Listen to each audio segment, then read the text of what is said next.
going up and in. They're all in the gate. They're off and running at Finger Lakes. Good start for Conformist and Father Walsh. These two rush out for the lead, joined by Son of Darkness, who makes it a line of 3 early on. Then a couple lengths back to Tommy the Torch, improving up into a joint fourth with Smooth Tails. And Sig Alert is 3 wide at the back of the pack, but only 3.5 lengths from top to bottom.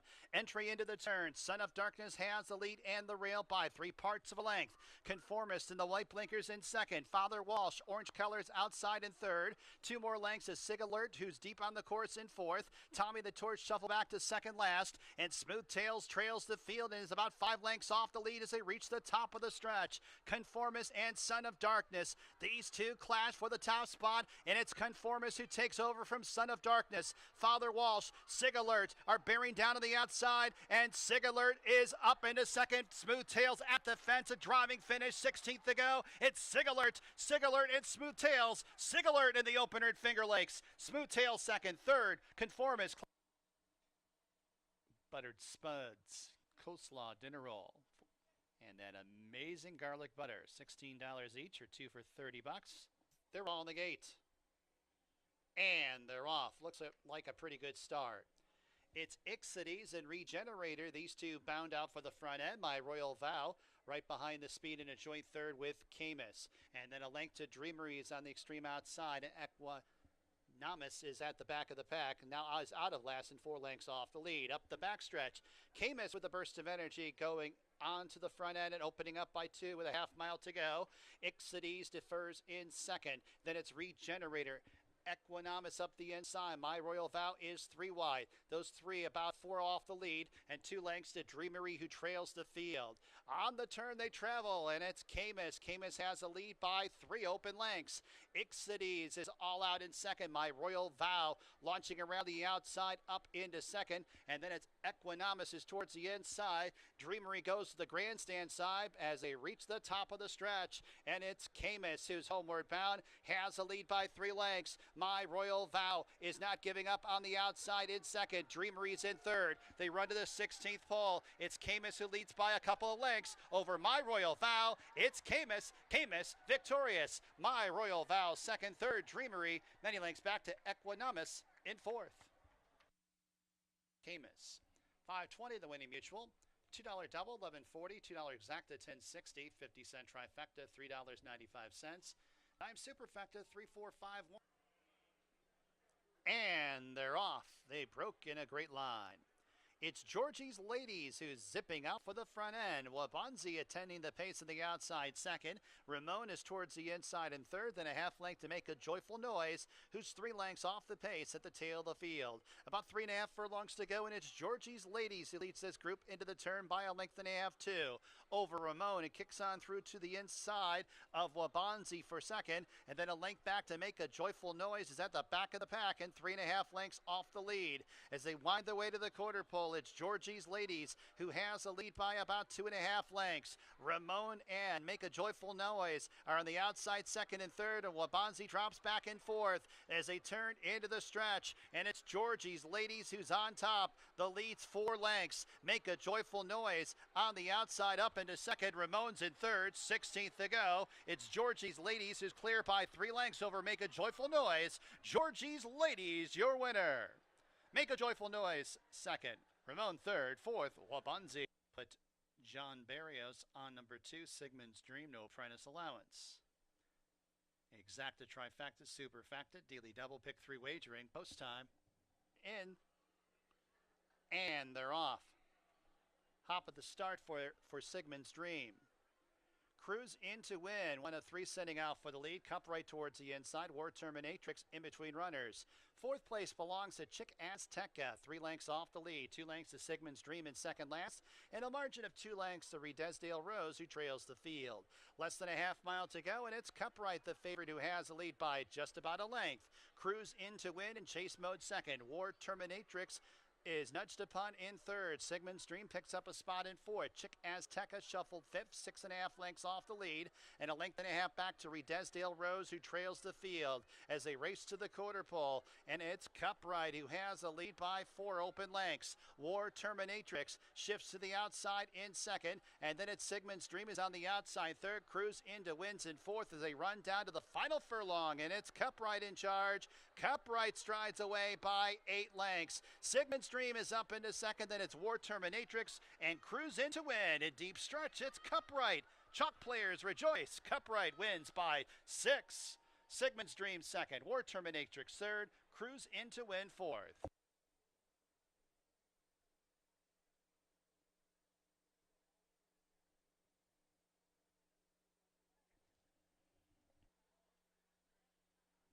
Off and running in the George W. Barker Stakes. And it's Ladies Golden Guy who blazes out for the front end and opens up by a couple lengths. Looms boldly in chase mode second. Tacony Road, Rhymes Like Dimes third and fourth. 3 more lengths of Royal Suspect in the white blinkers to the outside of Take the Gold, who's at the back of the pack at about 9 lengths off the lead. As they have a half mile to go. And it's Ladies Golden Guy and Looms Boldly hooking up on the front end. They're clear by 6 lengths over Tacony Road and Rhymes Like Dimes. They're in tandem, third and fourth. 3 lengths the Royal Suspect. Take the Gold trails the field. First quarter, 22 3/5.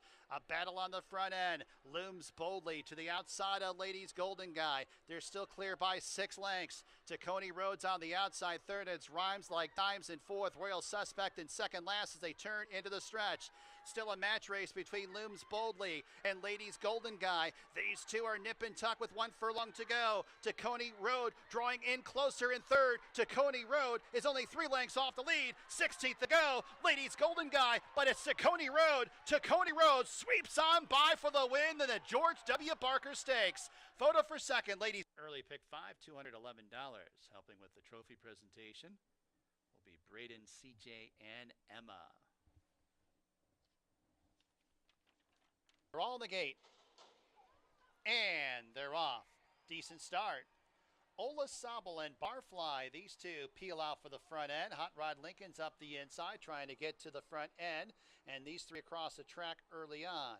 And then it's Maddie's Express, who's to the inside of Central Love, 4th and 5th. A couple more lengths back to Winning Drive towards the inside, about 8 lengths off the lead and about a neck in front of Interstate, and a space of 5 lengths to Ring Good, who's at the back of the pack as they switch on to the Finger Lakes backstretch. Hot Rod Lincoln calling the shots in the front end. The lead's about 3 lengths. Ola Sobel in chase mode in second. Third place is Barfly, then a half length back to Maddie's Express, who's towards the inside in fourth. Winning Drive improving in fifth and about 8 lengths off of the lead. And then it's Interstate, who's to the inside of Central Love, and a gap of 5 lengths to Ring Good, who trails the field. The half in a lively 47 2/5 as they make the entry into the far turn. Hot Rod Lincoln continues to lead. The lead's about 3 lengths over Ola Sobel in second. Maddie's Express towards the inside in third. Winning Drive in contention in fourth. Winning Drive 3 wide, 2.5 lengths off the lead, and Winning Drive making a strong bid for the front end as they caught up with Hot Rod Lincoln. Winning Drive is 4 wide. Ola Sobel's in between horses. Maddie's Express is at the fence. Then it's Hot Rod Lincoln in fourth as they got 3/16 to go. Ola Sobel set down for the drive. Has a lead by 2 lengths. Winning Drive attempts to re-rally on the outside second. Maddie's Express in third. 16th to go. Ola Sobel, the lead's a length. Winning Drive's on the outside. Ola Sobel, Winning Drive. Here's the finish. Ola Sobel over Winning Drive. Then it was Maddie's Express and Hot Rod Lincoln.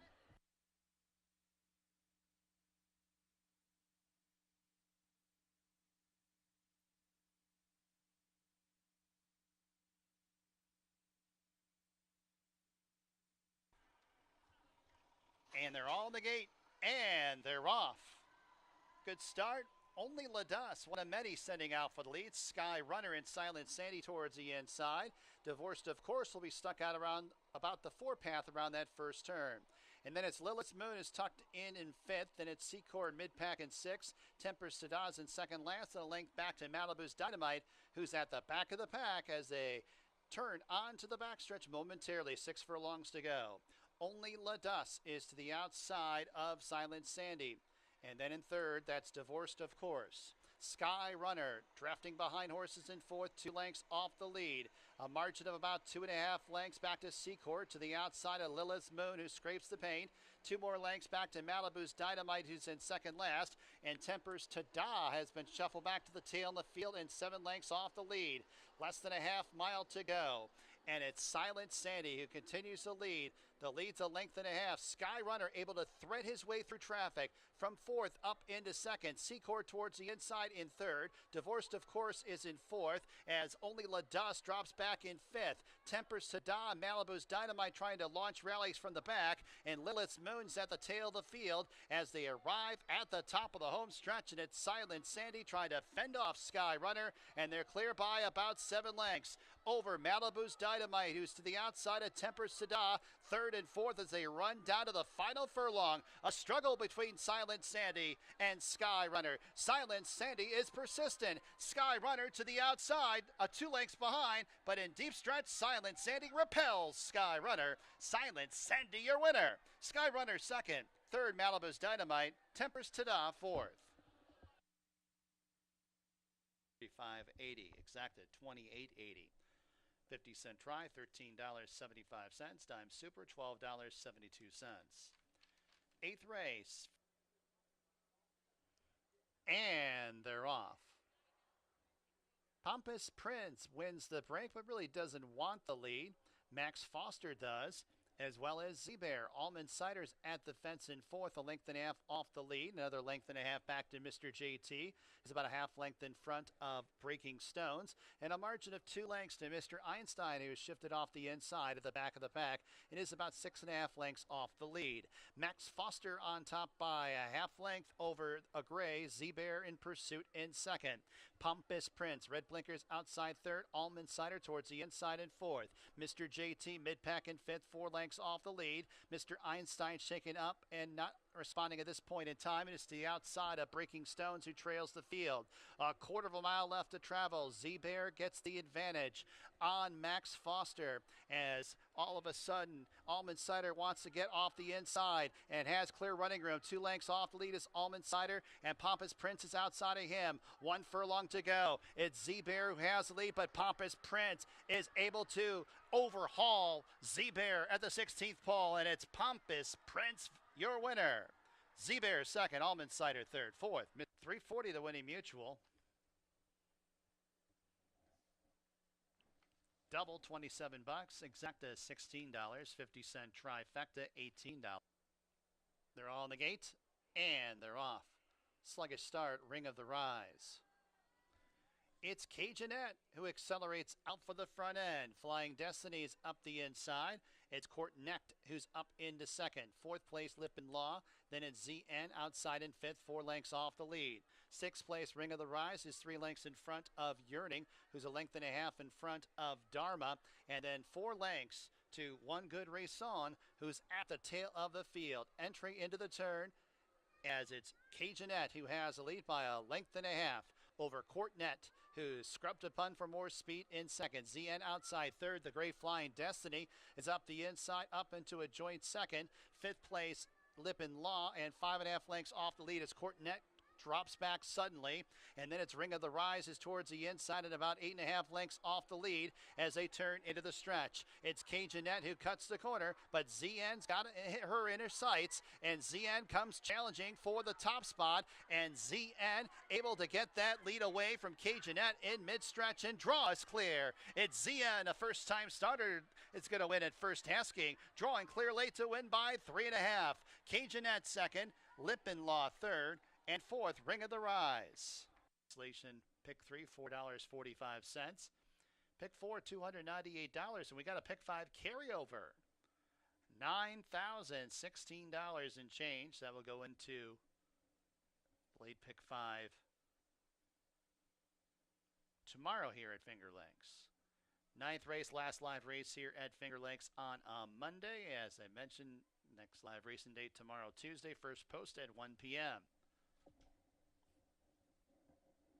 From high atop the roof here at Finger Lakes Gaming.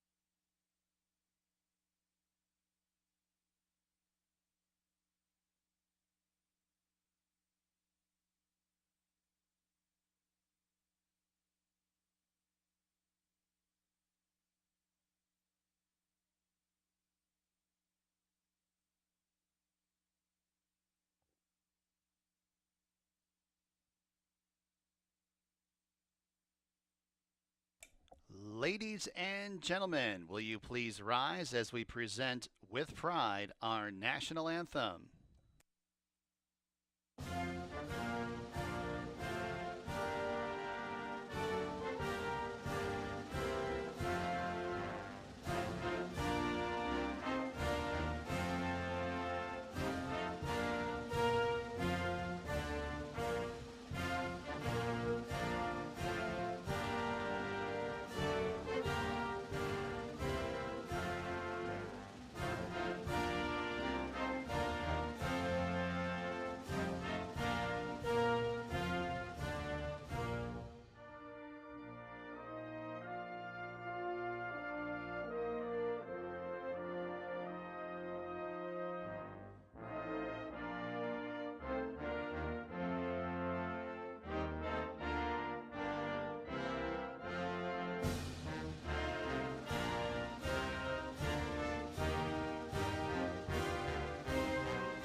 Good afternoon to everyone and welcome to Finger Lakes. A Tuesday afternoon of thoroughbred horse racing. 8 races are scheduled here at Finger Lakes. Track is listed as fast. 58 minutes to race 1. My name is Bill Downs, track announcer here at Finger Lakes. And I've got the scratches and changes for today's card. In the first race, scratch number 5, Noble Journey. With the scratch, no show, no try, no superfecta wagering. Scratch the 5, Noble Journey. Race number 2. No changes in the second. Race number 3. No changes. Race number 4 starts the late 50-cent pick 5.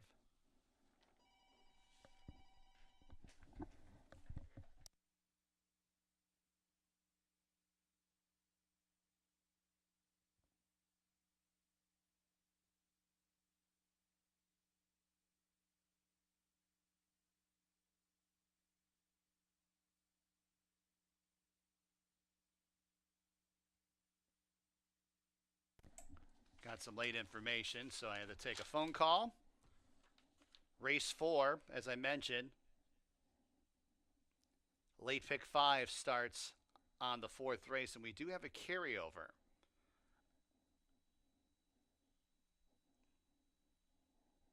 Pick 5 carryover, $9,016. Pick 5 carryover, $9,016. Number 6, Tamaki, 2 pounds over. 5th race.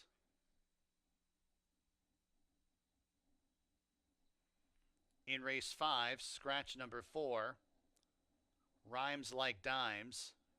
Scratch number 6, Saratoga Banker. Rhymes Like Dimes, 4. As well as number 6, Saratoga Banker, both scratch from the 5th. 6th race.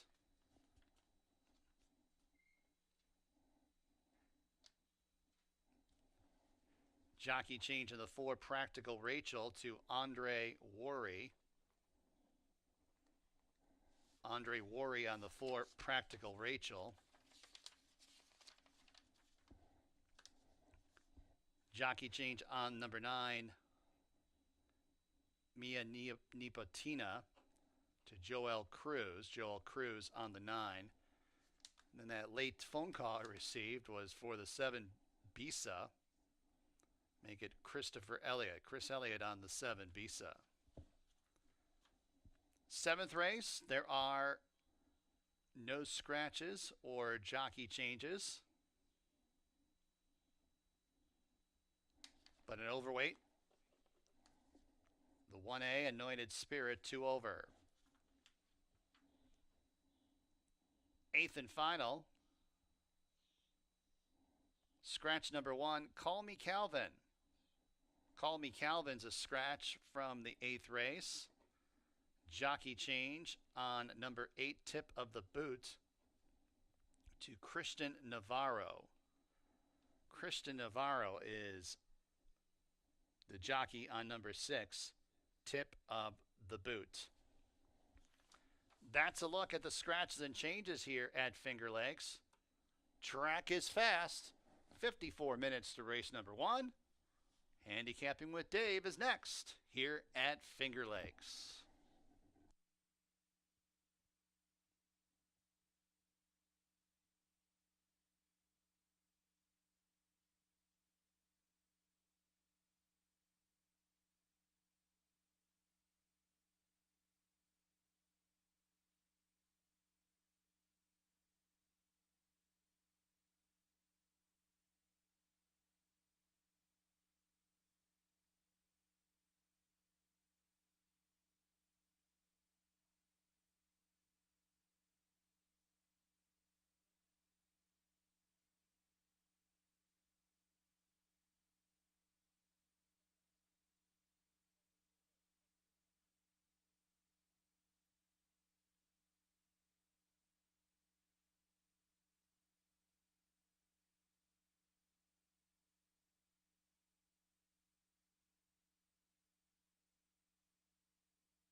And welcome everybody to Finger Lakes Gaming and Racetrack. I'm Dave Batice.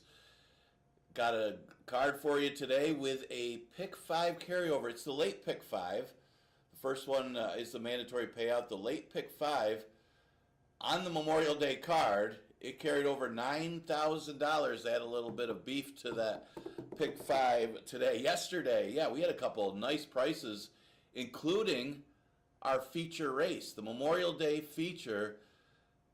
The Murph shocked the world at 20-1 to Coney Road, pulled off the big upset, taking advantage of a speed duel. Ladies Golden Guy went after Looms Bowley, aggressive move, and the two of them battled it out, and it was Emmanuel DiDiego sitting off of that pace that closed and pulled off the big upset. Again, 20-1 for the Murph and DiDiego. Congratulations to them. Murphy owns and trains that one. Coney Road, out of Finger Painter, a longtime Finger Lakes people know if you follow the track. Finger Painter was a really nice mare that ran here at Finger Lakes for none other than the Murph, Tim Murphy. Obviously, congratulations to them. Yeah, we're here with that pick 5 carryover because of not only that horse, but it's also Stephen Frett in the last race on a Deborah Breed horse, a first-time starter that went off at odds of 31-1 to pull off the upset in the last. So gave the Memorial Day fans a big thrill. If you like some prices, we got a couple of them to carry that pick 5 over and add some nice prices to the pick 3 and pick 4. 31-1. The other Deborah Breed firster, the two of them that were in there. Again, the pick 5 starts in race number 4 today with an 8-race card, the second pick 5 anyway. And yeah, that little extra carryover, $9,000, you want to get involved. It's just a 50 cent minimum wager. Okay, first race, we did lose some wagering because of the scratch of the 5 Noble Journey. So we're down to 4 betting interests. So no trifecta, no superfecta, and no show wagering. So the 5 is out. Yeah, this is a tricky race. Even though you only got 4 horses, you got Mo Trump, who looks to be the horse to be, who's the true allowance horse in the 1 state bred. Even though he goes mostly route races, he hasn't run this year. That could be an issue, but he couldn't have caught a weaker 1 state bred field. You got Pot of Gold, who's a 5,000 claimer. You got Gold Templar, who's only a 1-time winner.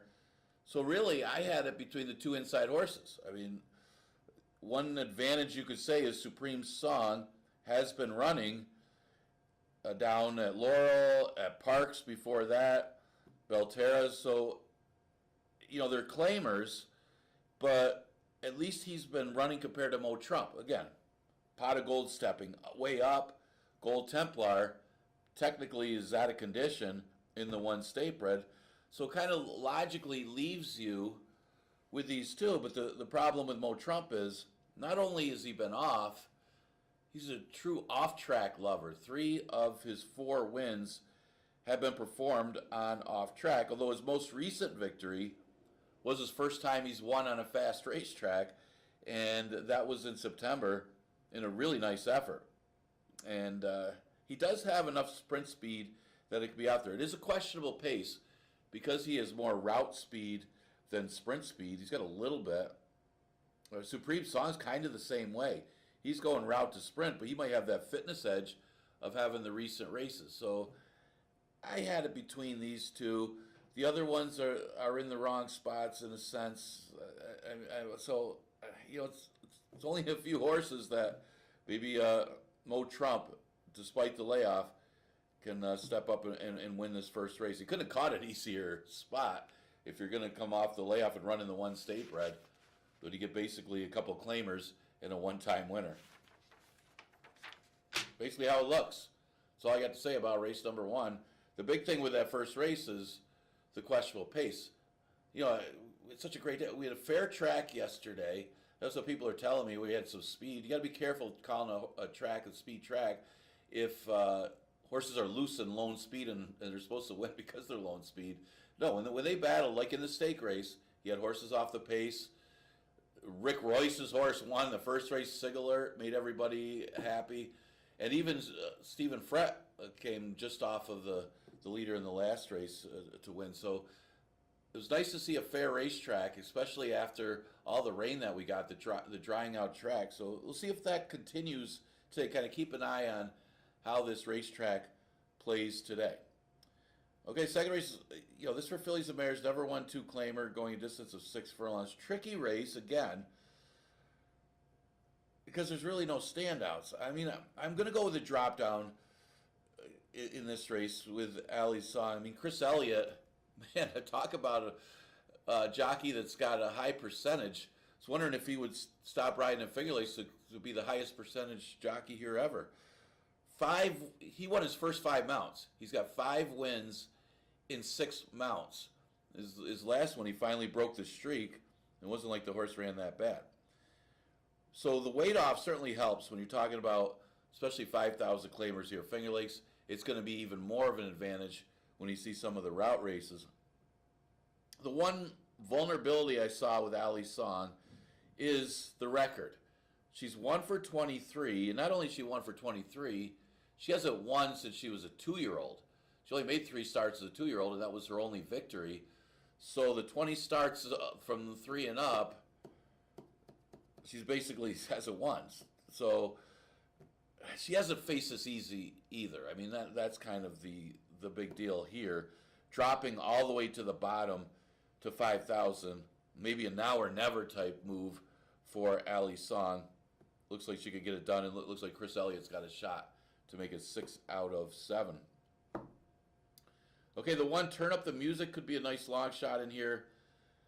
Although, you're not going out on a limb and telling anybody anything when you see Windy Lee Farm, John Buckley, and Kevin Navarro they have been on fire, especially with Windy Lee Farms and Turn Up the Music.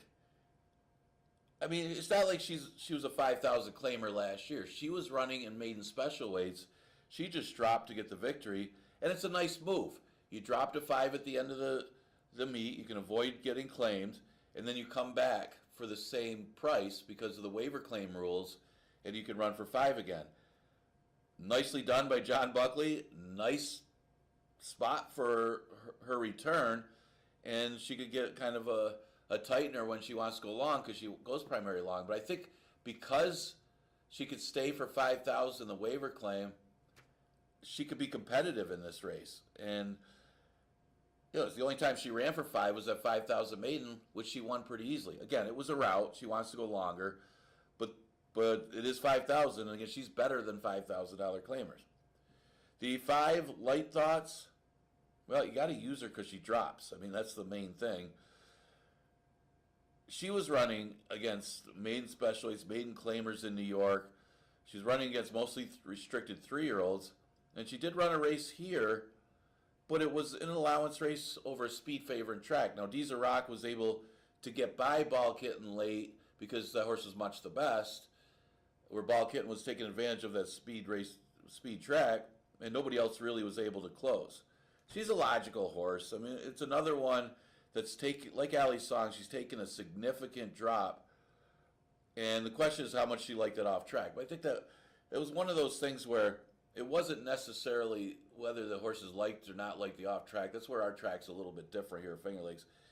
Sometimes it's how that track is playing, what kind of a sloppy racetrack do you have, and that was one of those that they weren't really closing too much. So I'm going to go with these 6, 1, and 5, kind of splitting up the 2 drop downs with Turn Up the Music, thinking that one might be able to run good fresh.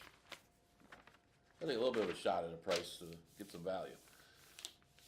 Okay, third race is another starter allowance. It's got the optional claiming tag of 8,000. Nobody's in for that tag. I guess you could say Double Shot is in for it, but waives the claimer. Doesn't need to. He's a starter condition anyway. This is a tough one because there's no pace in the race. I like Don't Poke the Cat. Ilmar's got 2 of them in here. It's an interesting one because he's got the speed of CJ's Grand Slam for his top owners, Victor and Nancy Salvato, but he's also got the best horse in the race in Don't Poke the Cat. The big question with Don't Poke the Cat is the distance. 6 furlongs is not this horse's thing, but he's got recent races, and that's the big thing here. He's better than these $5,000 claimers, so could be interesting to see what happens here with the lack of pace. I mean, let's face it, CJ's Grand Slam is the main speed. So Ilmar's got not only the main speed, but also the best horse. But the best horse has got to come from out of it. I do like the works on Don't Poke the Cat. I like the fact that he had those routes. I mean, I say recent, but it's been since January since he did run. But I do like the works on this horse. But he's a late runner. He's got to make that late move. He's just better than these horses. It couldn't have come up weaker for a starter allowance. And it's interesting because our starter allowances last year were so tough. Whether you went short or long, they were like tough allowance races. This year, they're true. Of course, that's what they're supposed to be. There's supposed to be a spot to go for some of these 5,000 claimers when they either you get claimed and you have somewhere to go or you go through conditions. So this is a nice spot for these horses. But I like both of Ilmar's. I mean, CJ's Grand Slam does look like the main speed. I don't like the way he's been stopping, though. He's had no excuses in the shorter distances. Gandy Dancing would be the other one. You say Don't Poke the Cat, but I thought the other one that figures as far as from a class standpoint. He dropped to 5,000 at the end of the year. He won. He actually won 2 in a row.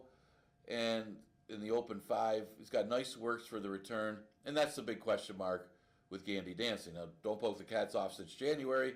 Gandy Dancing's off since November. But again, the works are good, so maybe he'll be ready off of that long layoff. It makes it a tougher race, because you have to factor in whether these horses are going to be sharp enough off of the layoff. He likes this distance, gets 7 of his 11 wins at this distance. So if he's ready to roll, he's going to be the horse to beat. I went 165, splitting up with Gandy Dancing, but you got speed and a closer for Ilmar Loaiza. Okay, fourth race. We start the pick 5. Again, this is the one with the carryover, and we do have our first carryover pool of the season, $9,000 plus to juice up that pool a little bit. And even if you're singling the 5th race, maybe New York Anthem you might go to, but it's hard to beat a horse that's undefeated at the Lakes. Now you can cut it down a little bit. But again, it'll probably pay a little bit more than it normally does because you got that extra pool, so it's worth throwing some money into. Key to this is the Shoe Lady gets a trip over the track, and you got to say, well, the 4.5 was just simply too short for this horse. That's kind of how I'm looking at it. I wasn't very impressed with the morning line favorite, Busted Time. So if that horse goes off the favorite, I would try to beat her. Nothing against the horse's form. I mean, she's in great form. I just don't like how she stopped last time when she could see the wire, and she's never won going 3/4. She's never hit the board going 3/4. So I took a shot against. I'm a little concerned about the lack of pace, but let's face it, the Shoe Lady 4.5.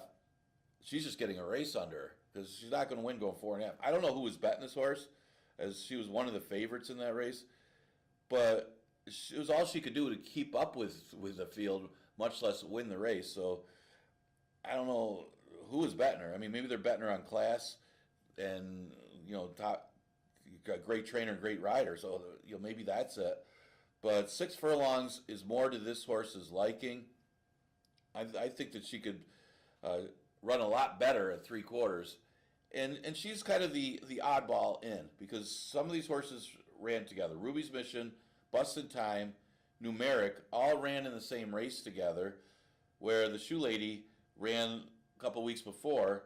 Of course, Busted Time was in that race, beat her because it was 4.5. But at 6 furlongs, I think you're going to see a different story in this horse's second trip. Although there are some question marks. Her last race in New York wasn't that good, but she certainly has the back class compared to the rest of this field.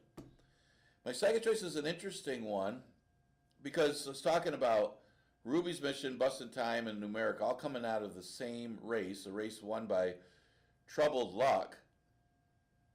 Troubled Luck, you got to watch the trips in that race. And the horse that got the worst of it, I mean, Ruby's Mission was bothered a little bit late too, but the horse that got the worst of it was Numeric. If you watch the trip on this horse, she was closing late. She got bothered by a tiring speed horse that was chasing Exotis, was tiring and forced this horse to drift and then forced it to go inside. And then she didn't get a clean trip coming up the inside either. She was all over the place trying to get room. Not for sure if she would have beat Trouble Luck, but she may have if she would have got a clean run at the end. It wasn't like Trouble Luck had a little bit of issue early in her race too. But of the 3 that ran together, I thought Numeric had the biggest excuse and maybe ran the best race because she had that trouble, and it was only 5 furlongs. And I mean, the speed was collapsing. I mean, one thing you could say is Busted Time stopped badly, so some of these closers you could also say is kind of a false close, but not Numeric because she would have won. And Ruby's Mission didn't have a clean run at the end either. So she was kind of squeezed as Troubled Luck was going by, and I don't think she was going to beat her anyway. But she was kind of bothered a little more by the tiring Busted Time and Exotis, but she ran a good second. That was her first start off the layoff, and she's going to be in a perfect position anyway because Busted Time's going to be on the lead. Ruby's Mission could sit there with a stocky trip and try to get first run on a couple of these closers with the Shoe Lady and Numeric, and that could put her in a position to win. I went with the 152 in race number 4. Start off the pick 5. Not sure how many deep that you want to go. You may want to throw Busted Time in there because she is the speed. I don't like the way she stopped. I'm a lot of ladies coming off a couple wins, was a little tougher today. Now, one thing I will say is this is a horse that's going to be tough to beat. I mean, you're talking about, even when it was a 6-horse field before the scratches, I was going to say busting time or busting away looks like the single. Now with the scratches, it's going to be tough. It's no try, no super, no show. Scratch the 4 rhymes like dimes. Kind of a significant scratch as far as what the tactics are going to be with the scratch of the 6 Saratoga Banker. The reason I say that is Saratoga Banker figured to be the speed of the speed from the outside. Now, the speed really is busting away in New York Anthem. So the tactics are going to be of these 2 horses. I think busting away just goes to the front and holds the rail in New York Anthem. Now, New York Anthem does have speed. She actually chased down Saratoga Banker because that one's quicker early. And it's also the key is how good is New York Anthem right now? Is she or is he at the level of busting away? I don't know. Busting away, he has never been defeated at Finger Lakes, and that's saying something. I mean, he's won 5 of his 6 races. His one loss was at the Belmont at Aquitaine in a New York Stallion Stakes series on the turf. I mean, you can't take anything away from him there. He's done nothing wrong. One thing I will say, though, he did have trouble getting by Sharpaz a little bit in that last race, so maybe he didn't run his best race, even though he won. But he was also off a layoff since July. And that's a scary thought, because what if he really improves off of that race, needing the race since July? The fact that he still wins off of that long a layoff just shows how good he is. I think he's going to be even sharper. I think he's going to show more speed. I think he's probably going to be out there with New York Anthem and just put that one away. Don't Lose Cruise is the other one. It's just, I always thought Don't Lose Cruise, the way he looked when he first arrived here at Finger Lakes, that he might have a shot to beat Bustin' Away in one of those races. But Bustin' Away just kept beating him. So, and, then he runs into Runaway Joke. He's been against tough. But I also question Don't Lose Cruise as far as, does he really want to win? He just runs well against his competition. But he may need a race. But he's the other one that probably, especially if the 2 and 3 do battle, Don't Lose Cruise might be the one to end up getting second if Bustin' Away puts away New York Anthem. Although New York Anthem, I think, is the best shot to upset that favorite, depending on what they do is the pace flow. With a 4-horse field, sometimes the tactics do come into play more than the bigger fields. Okay, an allowance race is the 6th. We start at pick 3, exacta, trifecta, superfecta, and daily double offered in here. And now, I'm going to take a shot here with former jockey Adil Khan. Adil Khan now turned trainer. This horse took a lot, talk about Rochelle Maybell, took a lot of early play. Again, the distance was a little too short for her, but a lot of people were playing the horse on class. You can't blame people. I'm saying these horses shouldn't take as much money as they did, but at the same time, you can't blame people for looking at the class level of the horse. And you've seen some horses overcome the distance and the pace and still win on class. Wasn't going to happen that day because you had a loose speed winner. And with that horse getting the lead, it was a little bit of a false close because that one was stopping a little bit before the wire. But I think all in all, Rochelle Maybell needs more distance anyway. I mean, she's going to need an extra furlong. And she was never really in that race, never had a shot because of the distance. So I think 6 furlongs is going to be more to her liking. She could get in the race a little bit more and have a chance to close in here. And you're going to see this a lot. I mean, these horses that have to come from out of it in these 4.5 and 5 furlong races, now we go to 6. They're going to be a little bit of a price because people see the form on them, that they're not winning at the level, but they just need the more distance. And I think that might be the case for Rochelle Maybell, who, I know she only beat 1 horse, but it was only 5 furlongs, so you can't hold that against her. She was a little overbet in that race.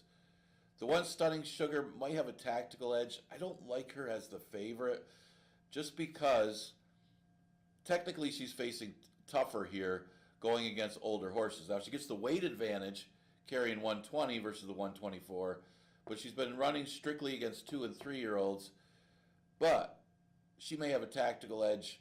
Miss Wobbles looks to be the only other speed outside of her that she might take the initiative, hold the rail, and be on the front line. And if they don't go that fast, she could hang around. Again, it's 6 furlongs, but she's already won at the distance. So, and it was an impressive 2-year-old race. Again, first try against older horses. Just don't like your price.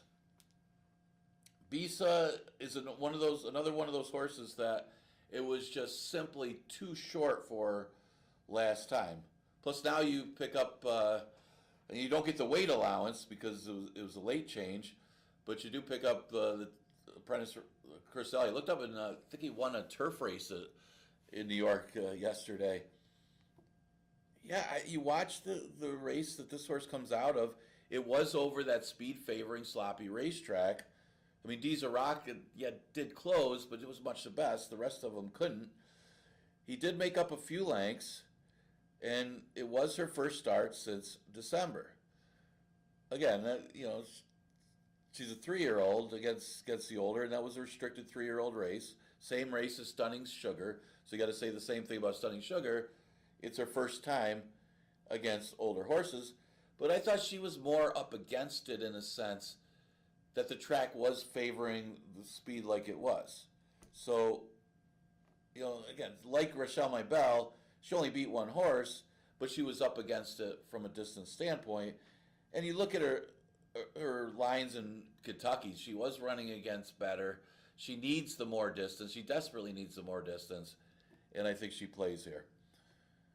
And so does the 2, Lose Redemption. She's off a maiden win. The horse that ran second did come back to win her next start. Now, she cuts back in distance after a series of routes. She was going primarily on the turf early in her career, but her dirt form has been obviously just as good.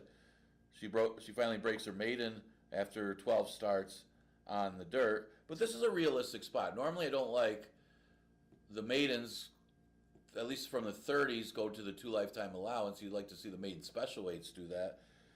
It's a tough move, but this horse won so easily last race, and the number is good that she should be competitive in here. I'm going to go the 5-1-7-2 in the 6. You may need to use all of them if you're playing picks. 7th race, another starter. This one with that 8,000 optional tag. Don't believe anybody's in for that. They're all in for the starter condition of starting for 5,000 or less. This one came up tougher in the mile than the sprint. We talked about the sprint one earlier. A couple of them. You got Hari, who was by War Dancer, a New York bred that was running in Tampa. Well, he's going to like it here because not only can he run in the starter, he's eligible for the starter because he ran for 5 at Tampa back in February, but he's also eligible for state bred allowance conditions. He's going to love that. I can see this horse getting a few wins. And, yeah, nice move and nice claim moving him up here, although this horse has been popular at the claiming box. But if you got a New York bred, they're Tampa, running here should be easier. How many times do you see an open $10,000 down there come in and win the 1 state bred? Certainly should be good enough to run in the starter. Although this race came up tough because you got the presence of Coach Bahi, who ran absolutely huge off of the lab. Now, Coach Bahi has run well going short before, and I think that's why he didn't get bet down to be the favorite. I was expecting him to be the favorite in there. I was taking a shot when I was trying to upset him with the speed of production credit, but he was still able to wear that horse down and was just best. And he showed good sprint speed. And Kevin got the most out of this horse and won the race. And overall, this is a pretty good distance. I know he's only 1 for 11 at the distance, but you got to think of some of the competition he's been up against, too. This could be one of the easier spots. Those starters last year were tough. Of course, this starter's tougher than the sprint. But Coach Kabahi could be up for the task, stretching out. Like the fact that he won off the layoff the way that he did. He's a good one. Fort Charles is the other one that's, he's going to have a little bit more bottom to him than Coach Bahi's. I mean, so does Harry. He's got a good number off the second last race, but I like the fact that he's got recent route races. And of the rest of them, he's going to have that advantage over Bottomless Refill, Anything Passable, and Annoyed His Spirit. All of them figure to be tough in here. if they don't need a route. And sometimes this time of year they do. I mean, I was looking twice at bottomless refill, anything passable. He's the war horse. He runs every week and keeps churning and keeps running well. Makes it a good race and a really tough starter allowance. I went 4, 5, and 2. No real upsets in there. 8th race, unless one of these horses that haven't had a route step up and are fit enough. I mean, that bottomless refill is going 2 sprints to route in that race. Okay, let's look at the final race on the card. This is what it's going to come down to. If you got that pick 5 going, maybe you could catch a price early and get a little value in this pick 5. If you could beat that Ferraro horse, how much is it going to pay? I think that one looks awfully tough to beat, though, in a 4-horse field. Okay, we scratched the 1. Call Me Calvin. We got Christian Navarro on the 6. Tip of the Boot. That one takes a much-needed drop. A couple of them take a much-needed drop in here. Yeah, the Mischief, big drop-downs overall. I mean, you got Mischief Exposed dropping from maiden special weights all the way to the bottom. It's hard to not see that one. Frankie R returns to Finger Lakes, but he ran for 5 before, and his rider goes to Last Vintage. Figure that one out. With that move, I think Mischief Exposed, I'm going to give a slight edge. I know it's a big drop. Normally, it's almost automatic, but you do have other drop downs in here, and it's kind of a scary drop in a sense. Banker Blaney beat this horse. The winner won for fun and actually put up a good number, ran a good time for a maiden race for the day. And then the race before was a speed favoring day that this horse chased and ran 3rd. So it's almost like he's got excuses in those maiden special weight races where you think eventually he's going to win a maiden special weight race within a few starts, but then you see him running for 5,000. To me, that's a little bit of a red flag when they're running well for maiden special weights. I mean, it wasn't like he's a double-digit loss that he ran badly. He was a double-digit loss because the winner was impressive, and the winner won running off the screen and put up a big number. So to me, it's a scary drop of why they're putting this horse in for 5,000. But also on paper, you look at it, he's supposed to win, right? I mean, he should hit the board against maiden special weights.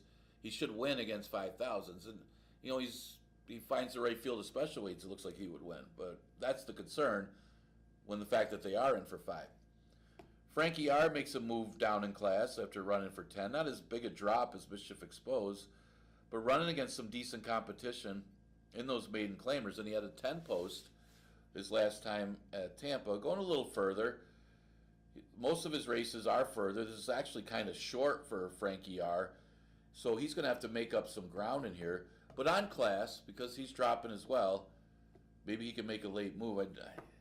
You see Koa, who rode this horse the last time he was here for 5,000, he's on Last Vintage. So it's an interesting move here, and it makes you kind of like Last Vintage a little bit. And he's got the numbers to be competitive. His last race isn't as good, but his previous couple starts aren't that bad. I mean, he did have a troubled trip that race before at Turf Paradise where he actually ran 2nd at a big price.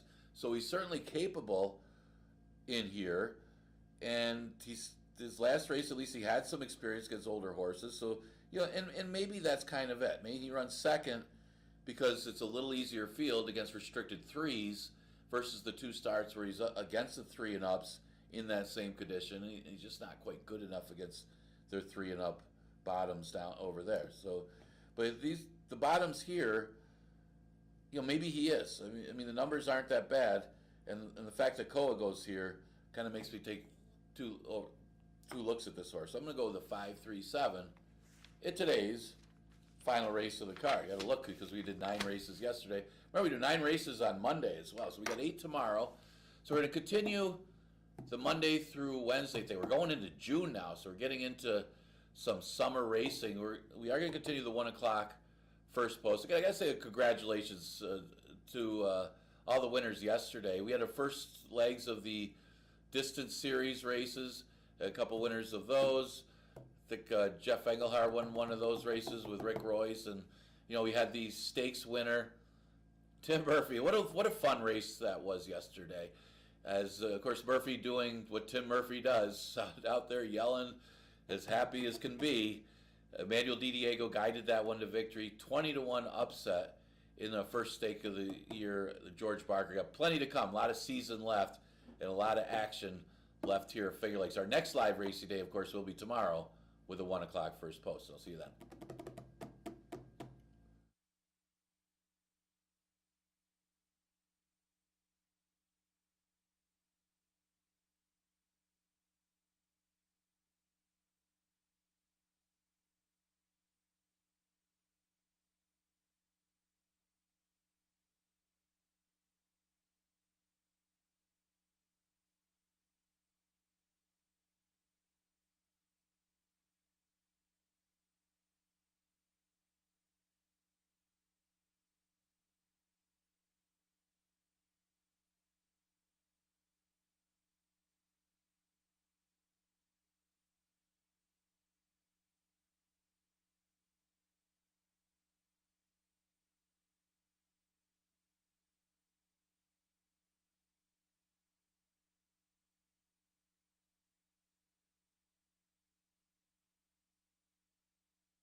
Horses coming on the track. First race here at Finger Lakes. Scratch number 5, Noble Journey.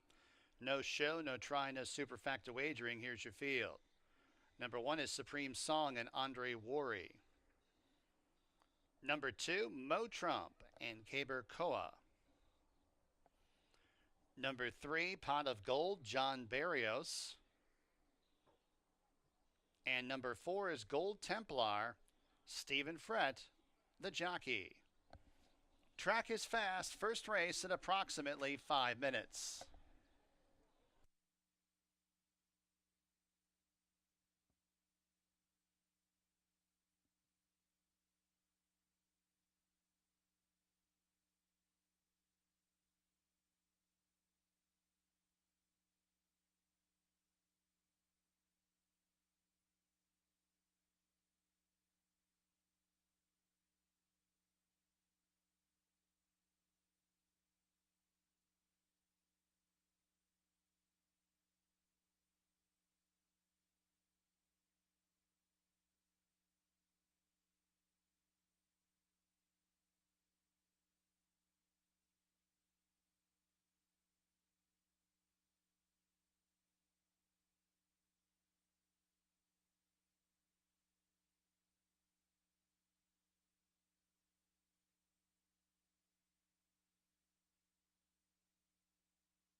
approaching the starting gate at Finger Lakes.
And the horses have arrived at the starting gate for the first race from Finger Lakes.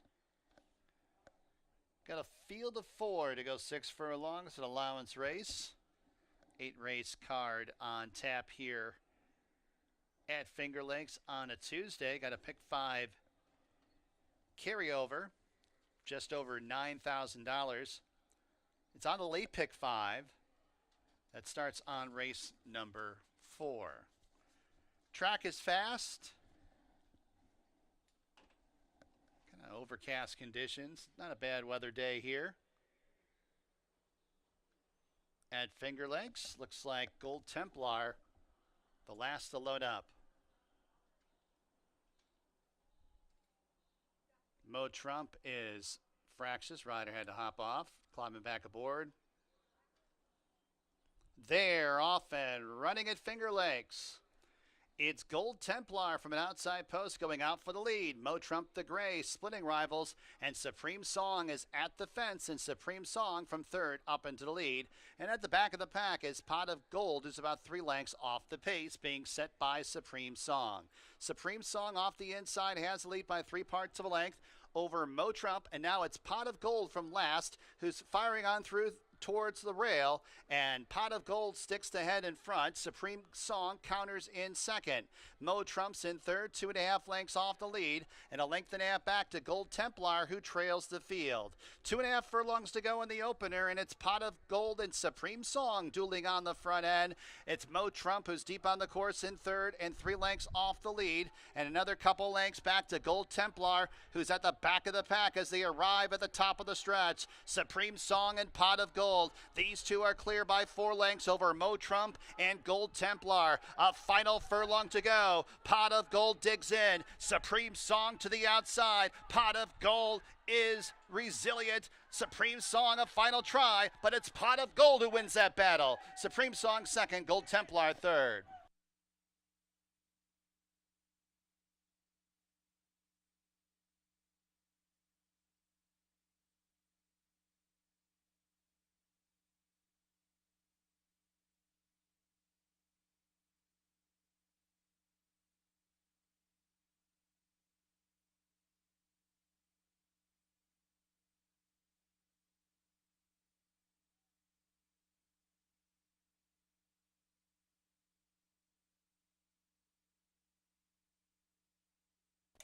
Longest shot on the board at 14-1. Number 3, Pot of Gold first.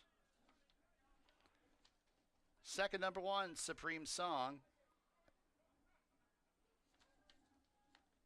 It's a photo for third. 6 furlongs in 113.63.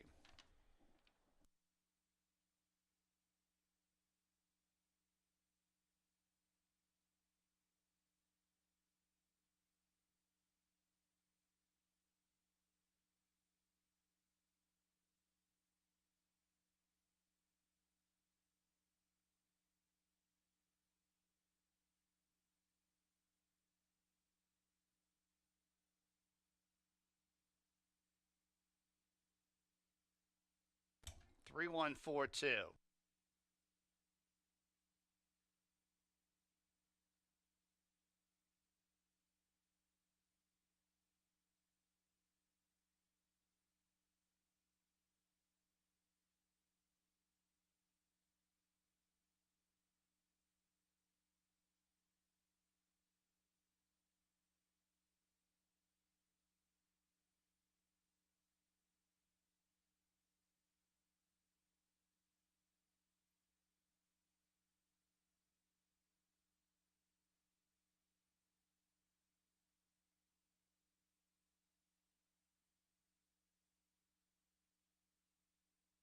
First race, official, $30.20 the winning mutual.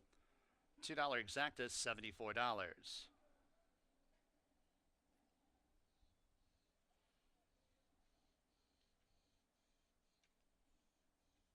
To the winner's circle, number 3, Pot of Gold. Fifth career win, New York bred, 5-year-old Bay Gelding by Speitster out of Celtic Sunrise. Chris Benoit, Robert Smith, the ownership, Timothy Murphy, the trainer, John Barrios, the winning jockey. Suchar LLC bred Pot of Gold. Once again, exacta, $74. Second race, Finger Lakes, no scratches or jockey changes. Exacta, trifecta, superfecta, daily double. Pick 3 wagering. Post time race 2 in 19 minutes at 1:29 p.m. Don't forget about the Pick 5 carryover of $9,016. Best bet at the track today starts on race number 4 here at Finger Lakes.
All right, in the paddock for race number 2, and the Murph just keeps it going.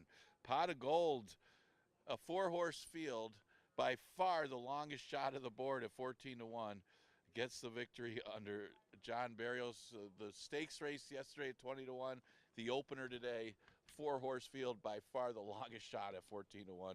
Congratulations on a good couple of days for Tim Murphy, the Murph. Never won 2, Claimer is the second, goes the distance of 6 furlongs. Look to the outside with Ali's Song, the drop in class. A couple of big drop downs in here, the 2 outside horses. Ali's Song drops out of that optional claiming starter on the turf in New York. Maybe draw a line through that race because maybe she was a little out of her element in that one. But her form wasn't bad, running against the 16s 2 lifetimes on the dirt in those sprint races. Good enough form anyway that the numbers would put her in the winner's circle here. I think the one downside would be the overall record. She's 1 for 23, and that one win was back when she was a 2-year-old. So she didn't win it all last year or this year. But maybe the drop in class all the way to the bottom is enough for her to get to the winner's circle. She gets the weight off with Chris Elliott, who's had an outstanding record here at Finger Lakes. He won his first 5 mounts, finally had that broken, so he's 5 for 6 in the early going of the meet. The one Turn Up the Music will basically go route to sprint here, but the last start was back in November. She dropped in class to get the victory, dropping to 5. She was much the best, as she was very competitive against the special weights and decided to make things a little bit easier and get through the maiden condition by dropping, which was a nice move at the end of the year because she was able to be eligible for the waiver claim coming back this year, and gives her a nice tightener race, in a race that she's actually got a chance in because of the softer competition than if she would have started off the season against the 11 and 9s or against the allowance horses. So she does compete here because she's better than the 5,000s. It's just not her distance. The other drop down is the 5 Light Thoughts. She drops out of an allowance race all the way to the bottom, which makes her competitive as well. Maybe up against it as well last time because the track, that sloppy track, was a little bit speed favor. And the 6 minutes to post for the second race. Exacta Tri Super Daily Double, and the pick 3 starts here.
Fillies and mares coming on the track for race number 2 from Finger Lakes.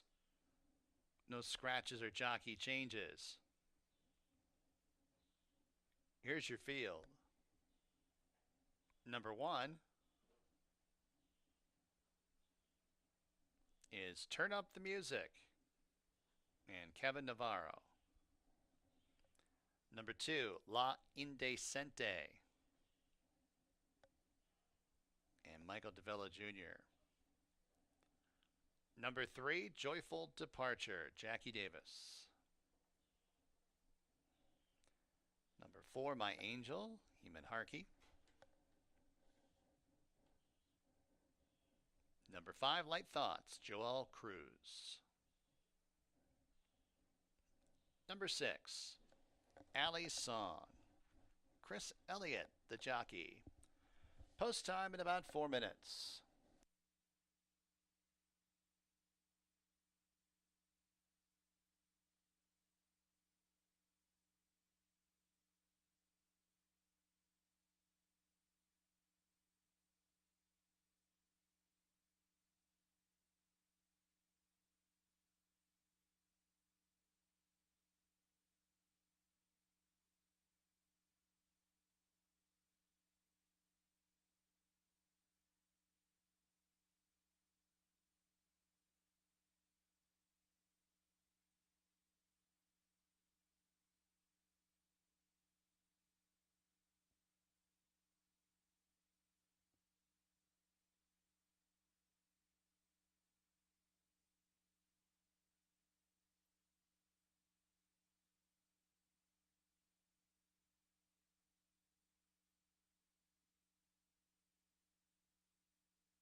Post time in a couple minutes.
Approaching the starting gate.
And the fillies and mares have arrived at the gate for race number 2 from Finger Lakes. Got a field of 6 fillies and mares. Claimers, non-winners of 2. Big favorite at 4-5, number 6, Allie's Song.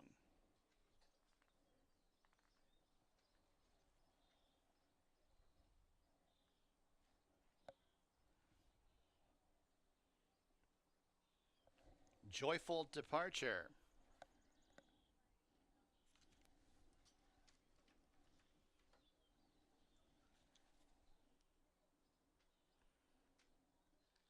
My Angel. Light Thoughts.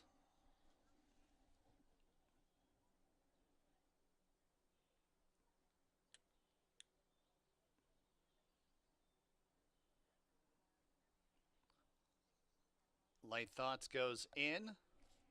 Allie's Song to the outside. They're all on the gate. And they're off.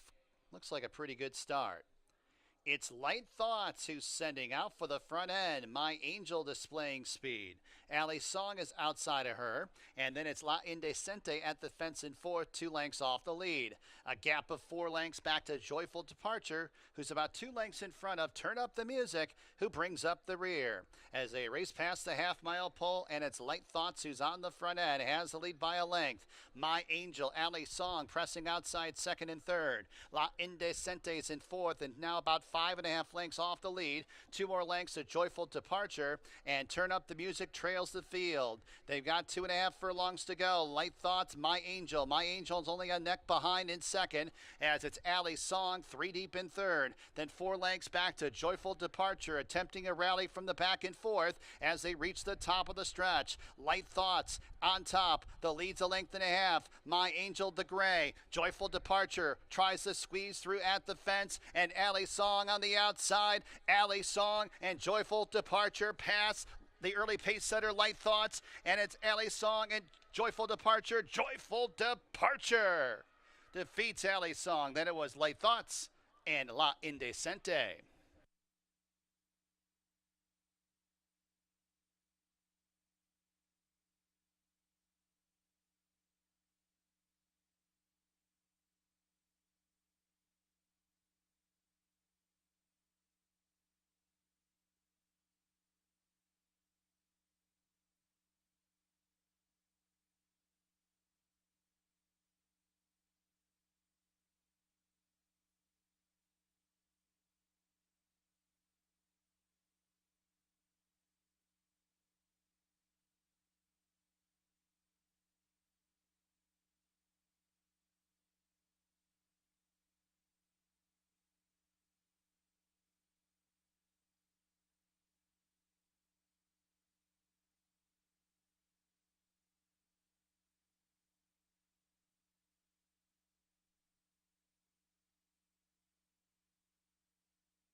Number 3, Joyful Departure first.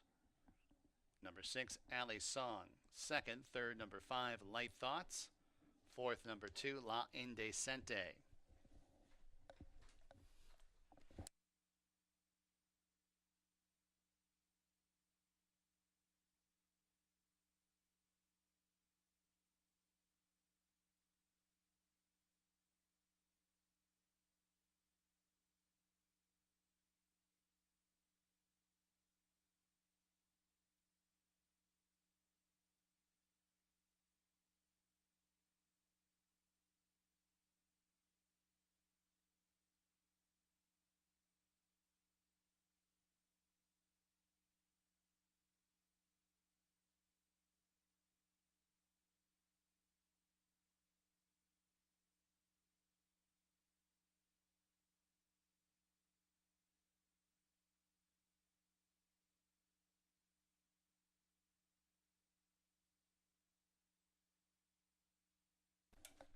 Second race official. Joyful Departure winner circle. New York bred 5-year-old Duck Brown mare by Freud out of Skippin Church. Timothy Bird, the owner. Carl Rosemark is the trainer, and Jackie Davis, the winning jockey. Daily double, $486. Exacta, $232. 50-cent try, $257.25. Dime superfecta, $298.50. Third race at Finger Lakes, there are no scratches or jockey changes. Exacta, trifecta, superfecta, daily double, pick 3 wagering. And a pick 4 starts on race number 3. Post time in 21 minutes at 1:59 p.m.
Had a claim in the second race. This number 6, Ali Sung, six-way shake, went to owner-trainer Nurka Huertas.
Okay, we're in the paddock for race number 3, and it's been a long shot parade for the first 2 races. The Murph continues his hot streak by winning with the longest shot on the board in the first race, in a 4-horse field, he was 14-1. But then in the second race, it was Carl Grusmark and Jackie Davis teaming up 37-1. I believe that was the longest shot as well. Joyful Departure pulls off the upset in the second race. Congratulations to them. Who says there's no value here at Finger Lakes? It is a long shot parade to start it off, to say the least. Third race, the starter optional claimer. Most are in for the starter condition. It goes the distance of 6 furlongs. We'll start the early pick 4, see if this continues, see who the money's going on. Gandy Dancing's getting some play coming off the layoff. The one horse, Don't Poke the Cat, is the other one getting some action. And Don't Poke the Cat's the late runner. He's never won at the distance, but he's faced tougher throughout his career. I mean, this is a starter, but it is almost like a conditional $5,000 claimer. It didn't come up that strong. And Don't Poke the Cat, facing tougher at Penn National and faced a lot tougher here, was very competitive in those races. And his sprint races aren't that bad. He seemed to not quite get there in the sprint races unless he got some kind of pace flow. But at this level where it's more like a 5,000 claimer, you could look for him to be closing late. The one issue is there isn't a lot of pace in here, and the other pace comes from the other Ilmar Loaiza horse. They're talking about CJ's Grand Slam. That one looks like the main speed of the race, and he's going to go a little bit further, 6 furlongs. Maybe that'll help. Maybe he can relax out there on the lead and hold on a little bit better. He hasn't been able to sustain his speed so far in the 2 5-furlong races that he's had this year. Third start off the layoff, maybe he could be the relaxed lone speed that he could hold on pretty well. Now, Gandy Dancing may make an early move. Gandy Dancing does have some tactical speed, maybe not as fast for the first quarter. But the big question with Gandy Dancing is the layoff. This horse has been off since November, but 7-time winner at the distance, 7-11 wins. He had a pretty good season last year. He was a 5-time winner in 2024. He looks to keep it going if he's able to be successful in this race. So what do we have in store here for the third? We certainly got some big long shots in the first 2. Exacta Tri Super Daily Double Pick 3 and the Pick 4 starts here.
Horses coming on the track. Race number 3 from Finger Lakes. No scratches or jockey changes. Here's your field. Number 1, Don't Poke the Cat, and Kevin Navarro.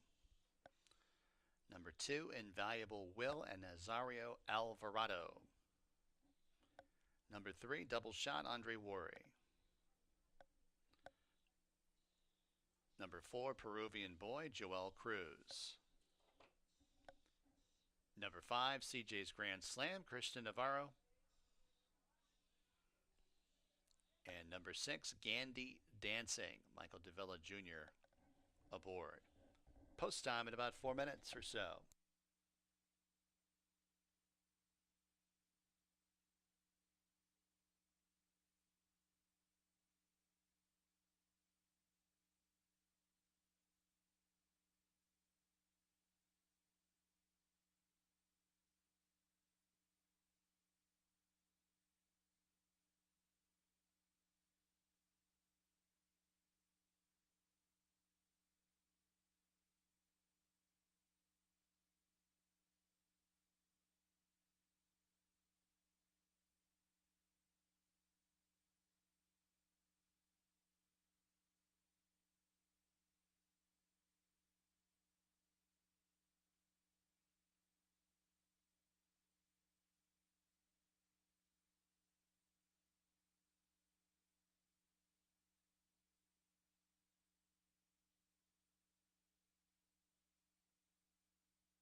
Horses begin their approach to the starting gate.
And the horses have reached the starting gate for race number 3 from Finger Lakes. Starter optional claimers going 6 furlongs, field of 6. Some real pros in this race. Career earnings from these 6 over $1.5 million.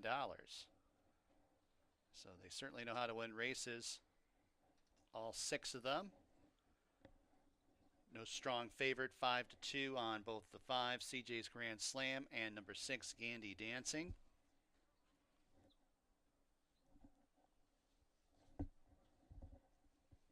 CJ's Grand Slam going up. Gandy Dancing to the outside. They're all in the gate. And they're off. Gandy Dancing, CJ's Grand Slam. These two accelerate out for the front end. Invaluable Wills towards the inside in third, then 3 parts of a length to Peruvian Boy is 2 lengths in front of Double Shot, and a length to Don't Poke the Cat, who's at the back of the pack as they race up the backstretch. CJ's Grand Slam off the rail has a lead by just about a length. Invaluable Wills up the inside in second. Gandy Dancing tracks in third. A length back Peruvian Boy, mid-flight in fourth. To the outside a Double Shot, and 4 lengths back to Don't Poke the Cat, who trails the field. Early pace, not quick, 23 4/5 the opening quarter, 2.5 furlongs to go. CJ's Grand Slam doing it nicely on the front end, the lead's 2 lengths. Invaluable Wills up the inside in second, now drifting out a little bit wide. In third place, that is Gandy Dancing, followed up by Double Shot is towards the rail. Up into the third spot is Double Shot, about 3 lengths off the lead. They run down to the final furlong. CJ's Grand Slam has a lead by a length and a half. Double Shot shifting to the outside, to the inside there of Invaluable Will. Invaluable Will and Double Shot. These two clash for the lead. Peruvian Boy's in third, but it's Double Shot in front. Invaluable Will second. Peruvian Boy third. Gandy Dancing fourth.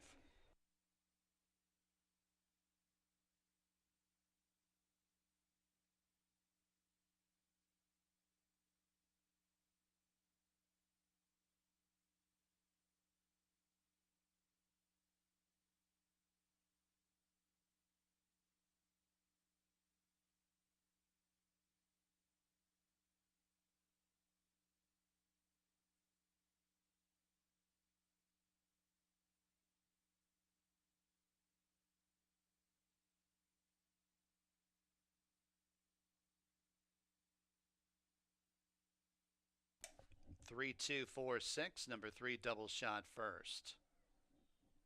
6 furlongs, 113.12.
In the winner's circle, number 3, Double Shot, New York bred, 8-year-old Bay Gelding by Bourbon Courage out of Elegant Finish.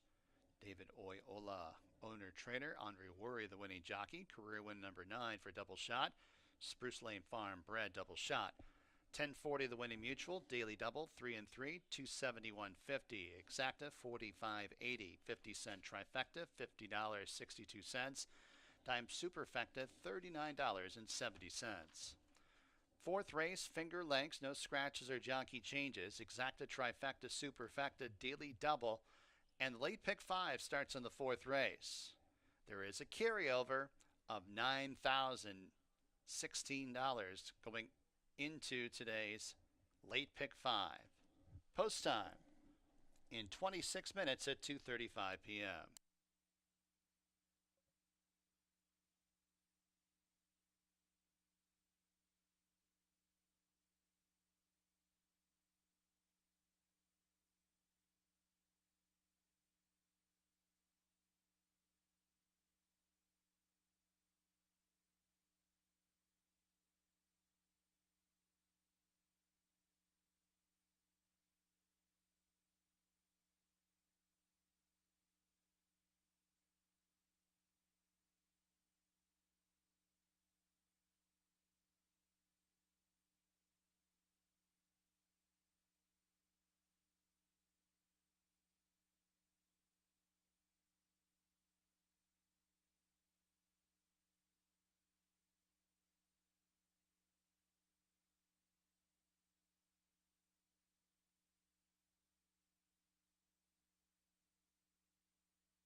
All right, we're going to start the pick 5 with race number 4, at least the late pick 5 with the 4th race. This is the one that has the carryover. Make sure, remember, the early pick 5, if you played that one is a mandatory payout. So even if you lost one of those races, there is a possibility of that one paying 4 out of 5 or et cetera, because he did have a couple really big prices to start it off. Longest shot of the first 2 races. Now that one was a $10 winner, which seems like a short price after the first 3 races. And Double Shot gets a victory off of the layoff. Works were showing for David Iola, and good training job. He gets the win. Andre Worry aboard. Double Shot. Yeah, $10 winner seems like a favorite. Okay, this late pick 5. Remember, $9,000 in the carryover pool, as we had a couple long shots yesterday to blow the thing up. We'll see if that happens again, or if the long shots are just in the early part of the card. Well, the one, the Shoe Lady, has got to be considered with a little more distance. Last time found the 4.5 furlongs just way too short, especially when you got a lone speed horse, and she's a Freud, and busted time chasing that one. Nobody else really had a chance to rally. Now, Dreamery was a deep closer, and that one did get 3rd, but it seemed like the Shoe Lady was chasing just to stay in contact with the field, because she's got absolutely no early speed when it comes to that short of a race. But 6 furlongs, maybe she can get within range and outclass these horses, as she was facing much tougher before arriving here. Guess we'll find out. She's at odds of 9 to 5 early. The 5 horse is Numeric, and you look at the race where 3 of them come out of. You got actually 4 of them come out of the same race. Tamaki comes out of the race too, but Ruby's Mission, Numeric, Bustin' Time, as mentioned, Tamaki, 4 of them come out of that race. Of those horses, the one that had the worst of the trips had to have been Numeric. Numeric, trying to close ground late, caught all kinds of traffic problems, was pushed out wide, then ducked to the inside. Still couldn't find any racing room, and only lost by a couple lengths to Troubled Luck. Is really bothered by a horse that was quitting, Exades, who was chasing the speed. So he gets a little more distance, which could help, as she goes 6 furlongs today, and that could make all the difference for Numeric, who certainly plays after the troubled trip. Ruby's Mission could be the one to get the best trip in here. She seems to be that she's going to be the closest one to Bustin' Time early. Bustin' Time, is you assume, is going to be out there with some speed as well, at least up close, and that would stop going 5 furlongs. So if the speed stops and Ruby's Mission is up there close with the speed, she could take over at the right time and has a realistic chance of winning this race. And she didn't have the best of trips late. She had to alter a little bit. Don't think she was going to win the race, but she did lose by a couple lengths, and she did get bothered in the late stages of that race. But she's making her 2nd start off the layoff. She'd be no surprise there, though not getting much for any early play. She's at odds of 5 to 1. So those are some of the contenders for race number 4. Exactitry Super Daily Double in the pick 5. This is the one with the carryover. $9,000 plus in the carryover pool going into today's pick 5.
Fillies and Mares coming onto the track for race number 4.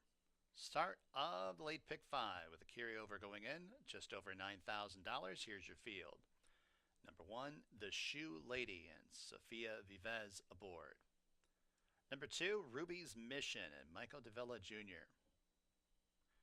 Here's the 3, Bust in Time, Kaber Koa, the jockey.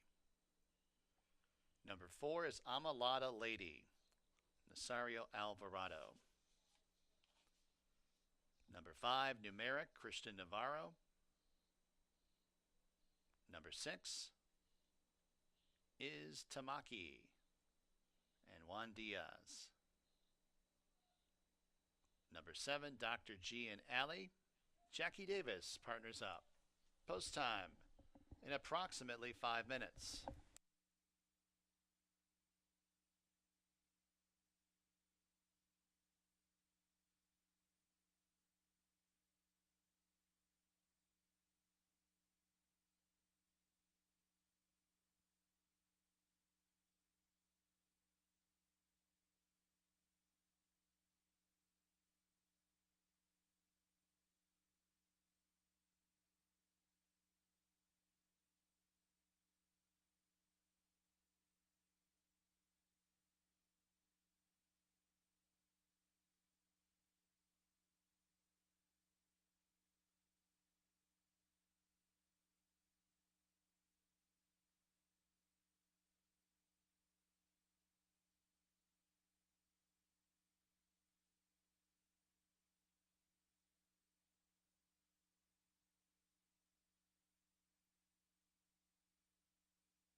Pick 5 starts on this 4th race. Carryover going in, $9,016. As you can see, new money just over $15,000, so getting to the $25,000 level already. That number will grow significantly when it's all said and done. So if you've handicapped already, get your pick 5 ticket in. Says 2 minutes, but you still got a few minutes here. Pick 5 with the $9,000 carryover going in. Up next here at Finger Lakes.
Approaching the starting gate.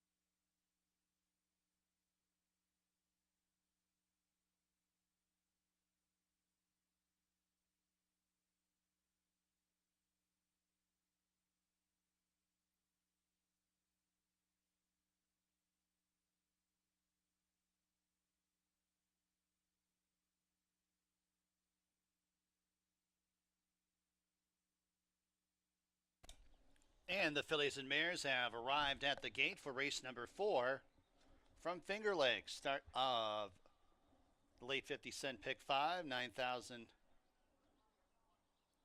plus in the carryover. New money just over 21,000.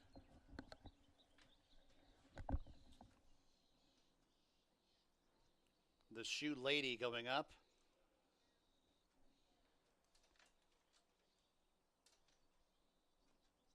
Bust in Time.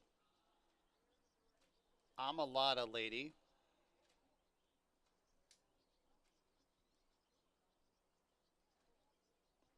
Numeric.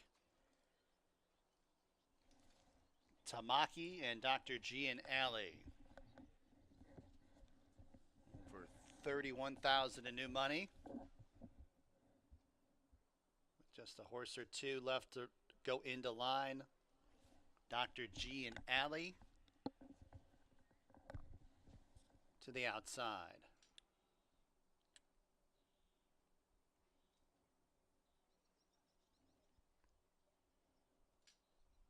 Still waiting for Dr. G and Alley. She goes in. We're ready. And they're off.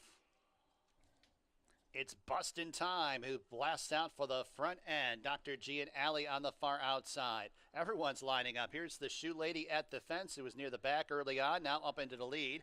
Ruby's Mission is in second, Bust in Time in third. Numeric mid-flight in fourth, then in fifth, Amalada Lady, as it's Tamaki is on the outside with Dr. G and Alley. Those two about 5.5 lengths off the lead. Into the far turn they travel. The Shoe Lady on top. The leads 3 parts of a length. Ruby's Mission. Numeric with a 4-wide bid. Numeric from fourth up into second. Bust in Time attempts to go with that one in third. Ruby's Mission shuffled fourth. 3 lengths back to Amalada Lady, is about 2.5 in front of Dr. G and Alley. And Tamaki is at the tail of the field as they arrive at the top of the home stretch. The Shoe Lady has a lead. Numeric the danger on the outside. These two are nip and tuck in upper stretch. They're clear by 5 over Ruby's Mission in third. They run down to the final furlong. The Shoe Lady's game on the front end has a lead by a little over a length. Numeric outside second, but the finish line's approaching and the Shoe Lady will get there. The Shoe Lady in front. Numeric second. Ruby's Mission third. Amalada Lady fourth.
Number 1, the Shoe Lady first. Second, number 5, Numeric. Third, number 2, Ruby's Mission. Fourth, number 4, I'm a Lot Lady.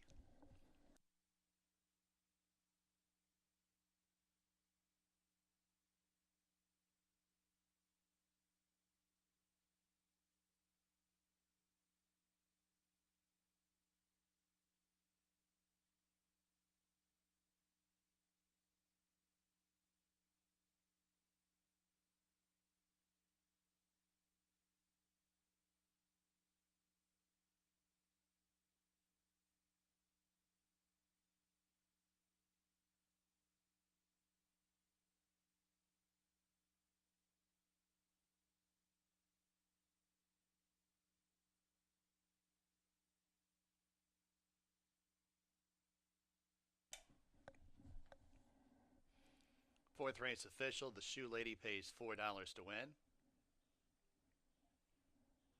The Shoe Lady, New York bred, 4-year-old bay filly by Upstart out of Rosedale. Barry Schwartz is the owner. Michael Ferraro, the trainer. Sophia Vivez, the winning jockey. Stonewall Farm bred, the Shoe Lady.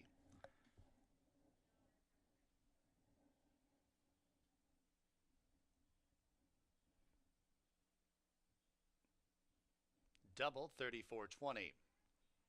Exacta, 16.40. 50-cent try, $8.05. Dime super, $6. 50-cent pick 3, $740. Race number 5 from Finger Lakes. Scratch number 4, Rhymes Like Dimes, and number 6, Saratoga Banker. 4 and 6 out of the 5th. Post time in about 19 minutes.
All right, fifth race, we are down to 4 betting interests. That was the Shoe Lady taking advantage of the pace scenarios. Bustin' Time opted to change tactics today.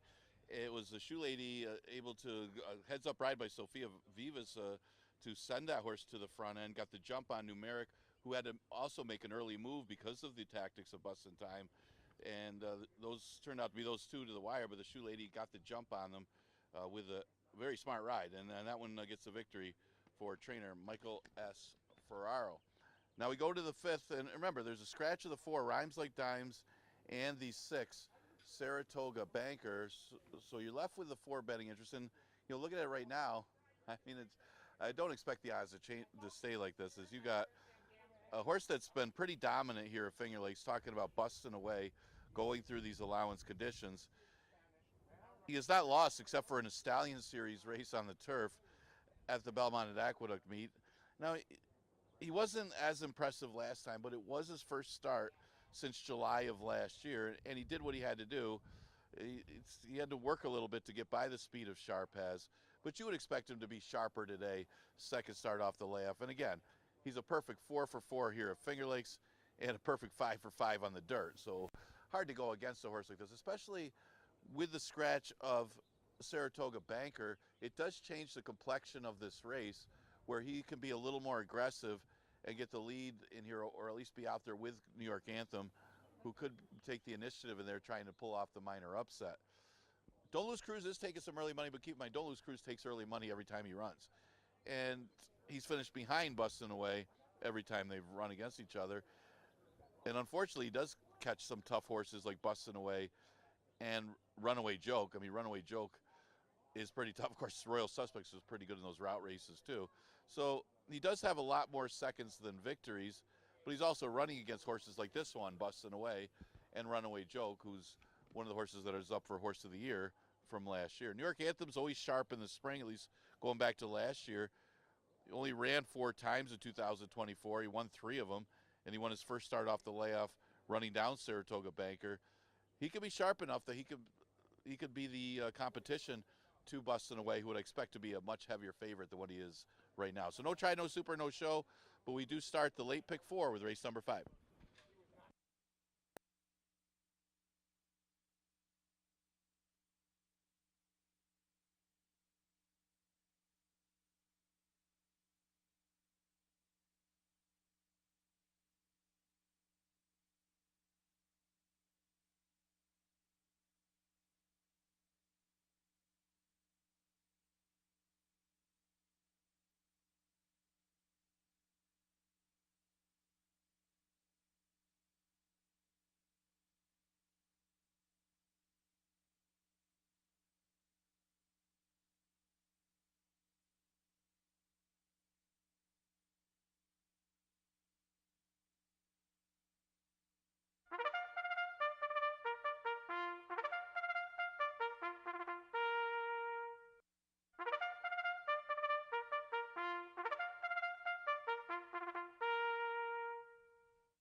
Coming on the track, race number 5 from Finger Lakes, started late 50-cent pick 4. Here's your field. Number 1 is Crypto Causeway. Jeremias Flores, the jockey. Number 2, Bustin' Away. Kaber Koa, the rider.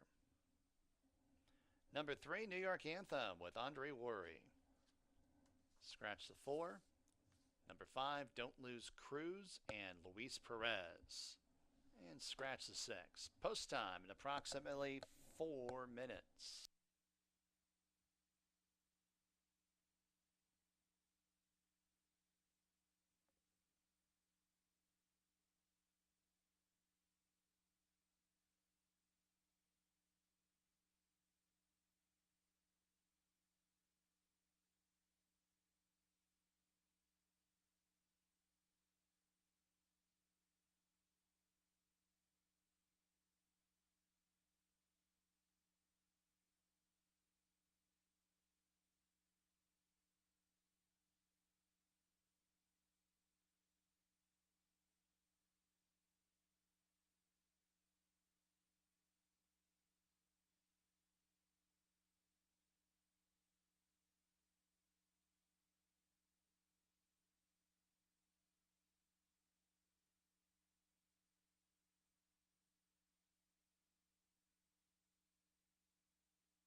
Horses are approaching the starting gate.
And the horses have arrived at the starting gate for race number 5 from Finger Lakes. Start a late 50-cent pick 4, field of 4 to go 6 furlongs. Favorite, undefeated at Finger Lakes, number 2, Bustin' Away. 4 for 4 at Finger Lakes is Bustin' Away. 3 to 5 on him, 2 to 1 on number 5, Don't Lose Cruise. First start of the season for Don't Lose Cruise. Bustin' Away goes in, New York Anthem. And Don't Lose Cruise.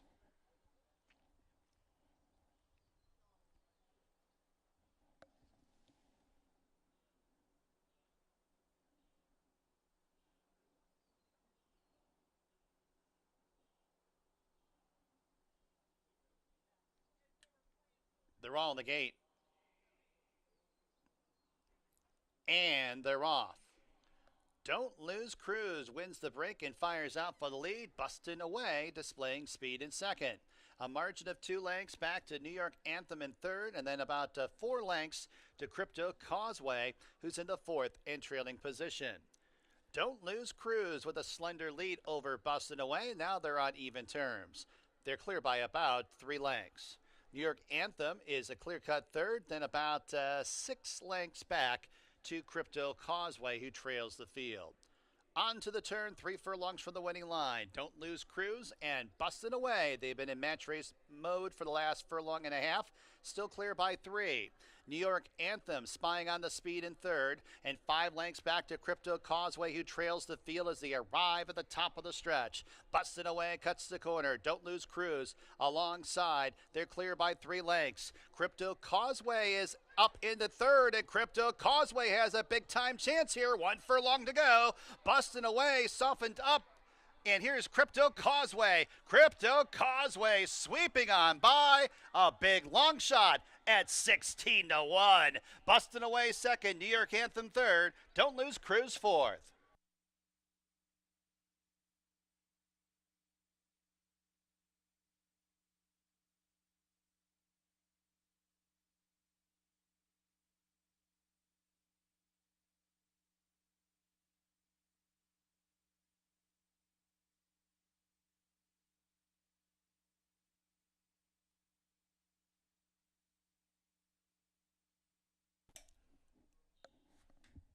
One, two, three, five. Number 1, Crypto Causeway first.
In the winner's circle, number 1, Crypto Causeway.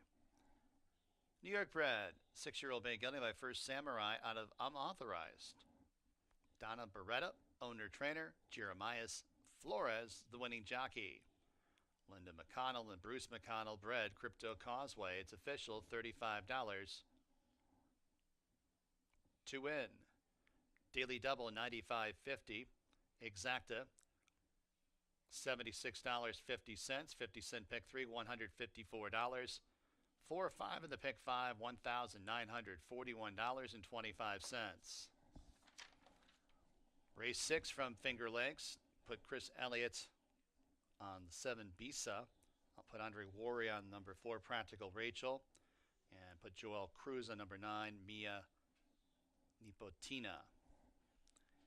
Exacta, trifecta, superfecta, daily double, pick 3 wagering. Post time in 20 minutes.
All right, the late pick three, the final pick three of the day starts with race number 6. And yeah, we got some prices today. And considering that was only a 4-horse field, that was a big price in race number 5 as Bustin' Away, the heavy favorite, gets pressed in defeat by Don't Lose Cruise. I mean, Don't Lose Cruise off of the layoff changes tactics and goes after Bustin' Away, kind of helped the cause of Crypto Causeway, who sat back and made a nice run. But don't take anything away from Crypto Causeway. That was a big effort by the Donna Beretta trainee coming off the layoff and beating that field. That's a good field that he just beat. Jeremiah Flores for Beretta. Congratulations to her on her first win of the year. It's a nice one, too. Tough one to come up with. 6 race and allowance event, going 6 furlongs. This for fillies and mares, never won to condition. Tricky race. You see some early money on the horse off the maiden victory, Lose Redemption. She was able to win going long in her last start, finally breaking through back in January. Look at this race. I thought it was a wide open race. And you look at a horse like Rochelle My Belle, who ran 4th last race, so the speed just didn't completely come back to her. I mean, there was a loose speed horse in Sky Travel, was just gone on the front end. And it wasn't like Rochelle My Belle made up that much ground. The other horse was slowing down a little bit at the late stages. But the point is, it was only 5 furlongs. This should be a better distance for going 3/4. 5 furlongs is just simply too short for Rochelle My Belle, especially against a loose speed winner. So give her another chance today. She's a good price. She's at odds of 7-1. Didn't like her last time, but I like her when she's a price today. The one horse Stunning Super could be the inside speed of the race. She pulled out all the stops last time, added blinkers, added Lasix. Now she'll face a little bit tougher going against older horses today after running against the restricted 3s last time in the slot. But she does look like she's possibly the inside speed, with Miss Wobbles really the only other one that shows speed, and Miss Wobbles is off the layoff. Now, Miss Wobbles may be aggressive and just try to clear in here, but Stunning Super's got enough, Sugar's got enough early speed, especially with the addition of blinkers, that she might be able to hold the rail. The 7 is Bisa, who is the late runner in here, and she is also up against it in her last start. It was a speed favoring day where she was trying to close ground. Now, the winner did close a little bit of ground, but she was a heavy favorite, as much the best. But front speed was holding all day, and she gets a little more distance, as the 4.5 furlongs was just simply too short. Now, she gets Chris Elliott. Now, keep in mind, that's without the apprentice allowance, because you have to declare that at time of entry. Exacta Tri Super Daily Double at pick 3 starts at race number 6. You got 6 minutes to post.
Coming on the track, race 6 from Finger Lakes. Here's your field. Number 1 is Stunning Sugar and Jeremiah's Flores. Number 2 is Lose Redemption and Keith Navarro. Number 3, World Bank and Keberkoa. Number 4, Practical Rachel, jockey change to Andre Worry. Number 5 is Rochelle My Belle and Michael DeVella Jr. Number 6, Our First Lady, Kristen Navarro. Number 7 is Bisa, jockey change to Chris Elliott. 8, Miss Wobbles, Nasario Alvarado aboard. And number 9 is Mia Nipotina. Joel Cruz, the jockey change. Post time in a few minutes.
Approaching the gate.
And the fillies and mares have arrived at the starting gate for race number 6 from Finger Lakes.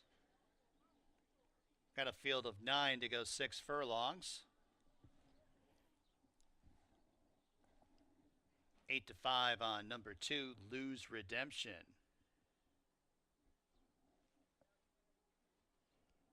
5-2 on number 7, Bisa. That jockey changed to Chris Elliott.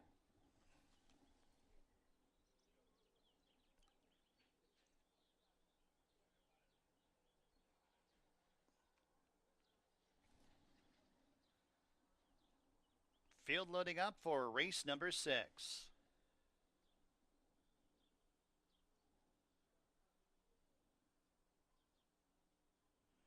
Practical Rachel going up and in. Rochelle My Belle. Our First Lady. Bisa in the Orange Silks. Then after that, Miss Wobbles and Mia Nipotina. 8-5 Lose Redemption. 2-1 Bisa.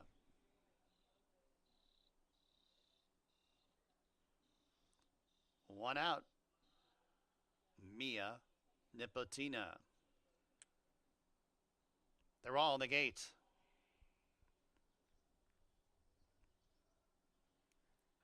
And they're off.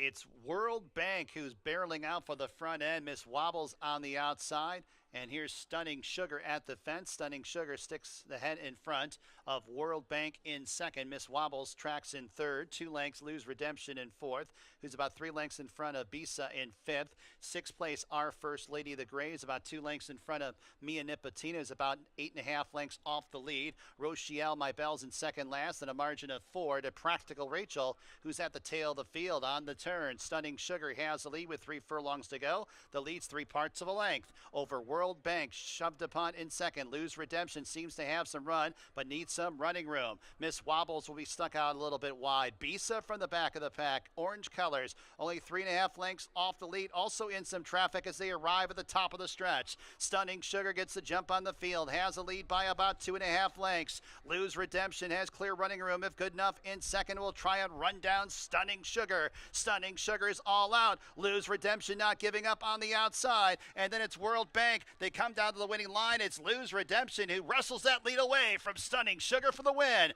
Mia Nipotina comes from out of nowhere to get third. Fourth, Bisa.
2197.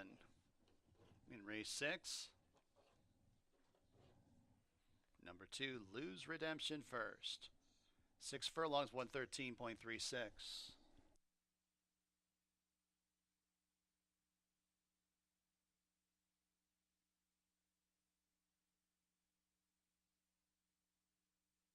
To the winner's circle, number 2, Lose Redemption. 2 wins in a row for Lose Redemption. New York bred, 4-year-old chestnut filly by Catholic Boy out of Bayesian Beach. Clear Stars Stable. Mitre Box Stable. Big Toe Stables, the ownership. Jonathan Buckley is the trainer. Kevin Navarro, the winning jockey. Barry Ostriger, the breeder. 680, the winning mutual. $2 double, $251. $2 exacta, $23.40. 50-cent try, $27.12. Dime super, $19.65. Pick 4. 4 of 4, $1,365.25. Seventh race from Finger Lakes. No scratches or jockey changes. Exacta, trifecta, superfecta, daily double wagering. Post time for race number 7 in about 20 minutes at 4:04 p.m.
All right, starting the late double with race number 7.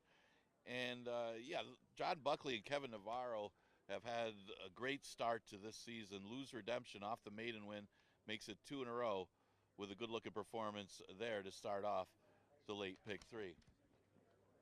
All right, 7th race is the starter optional claimer, and nobody in for the tag, so we'll call it a starter. Look at a couple of the main contenders in here as Hari comes in here from Tampa.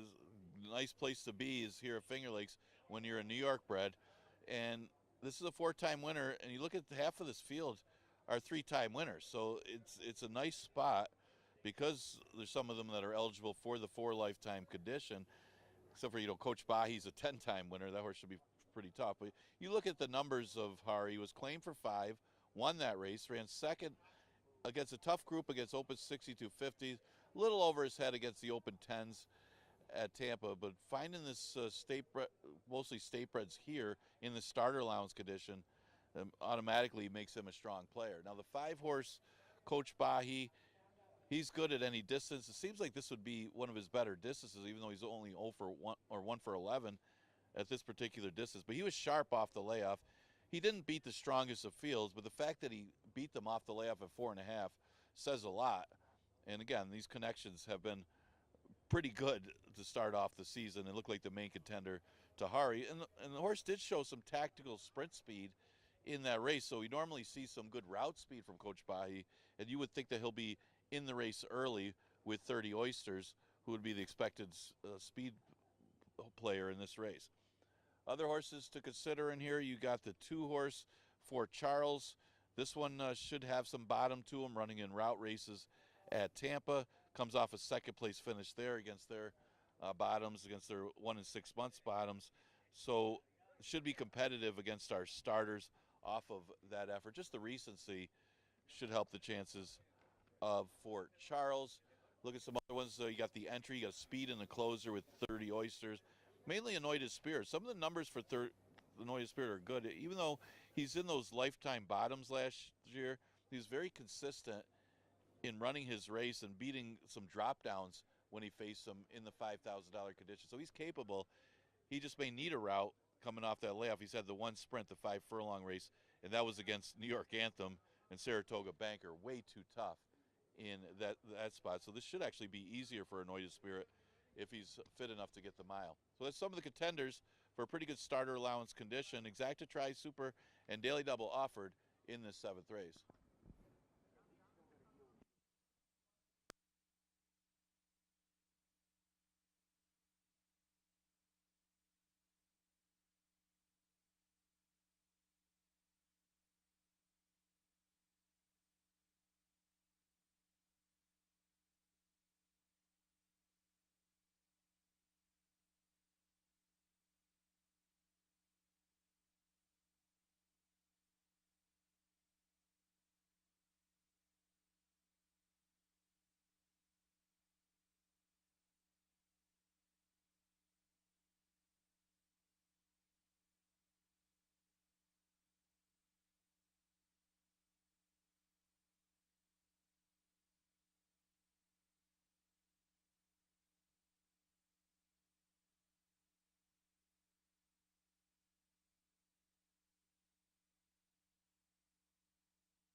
Horses coming onto the racetrack for the 7th race from Finger Lakes that are optional claimers to go a mile. Let's meet the field. Number 1 is 30 Oysters, first half of the entry with J.M. Rahina aboard. Other half, the 1A Anointed Spirit and Carlos Camilo. Number 2, Fort Charles with Christian Navarro. Number 3, Bottomless Refill and Emmanuel de Diego. Number 4, Hari, Luis Perez, the jockey. Number 5, Coach Bahi, Kevin Navarro in the irons. And number 6, Anything Passable, Nazario Alvarado is the rider. Post time in approximately 4 minutes.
Post time in a couple minutes.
Approaching the gate.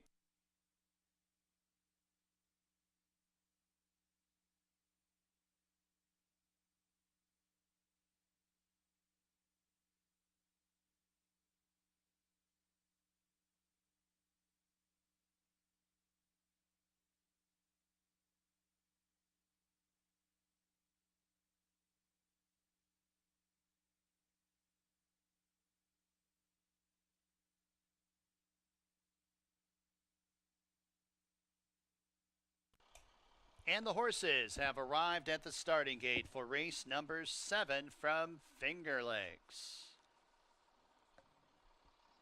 Got a field of 7, 6 betting interests to go a mile. Starter optional claiming race. Prohibitive favorite at even money, number 4, Hari. 5-2 on number 5, Coach Bahi.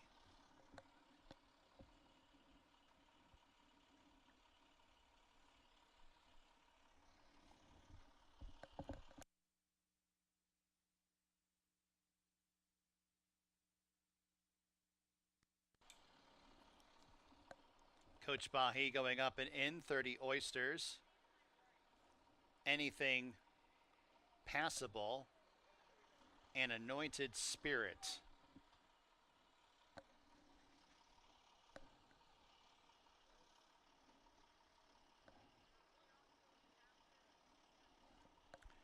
Anointed Spirit to the outside. They're all in the gate. And they're off. Pretty good start. It's Coach Bahi and 30 Oysters. These two run out for the front end. And they're clear by a length. Over Hari is on the outside. Bottomless refills towards his inside. And then it is Anything Passable, who is in third last. Fort Charles is in sixth. And then a half length back to Anointed Spirit, who's at the tail of the field. Entries first and last. And they got 6 furlongs to go, and 30 Oysters has the lead over Coach Bahi in second. A space of about 3 lengths back to Hari in third.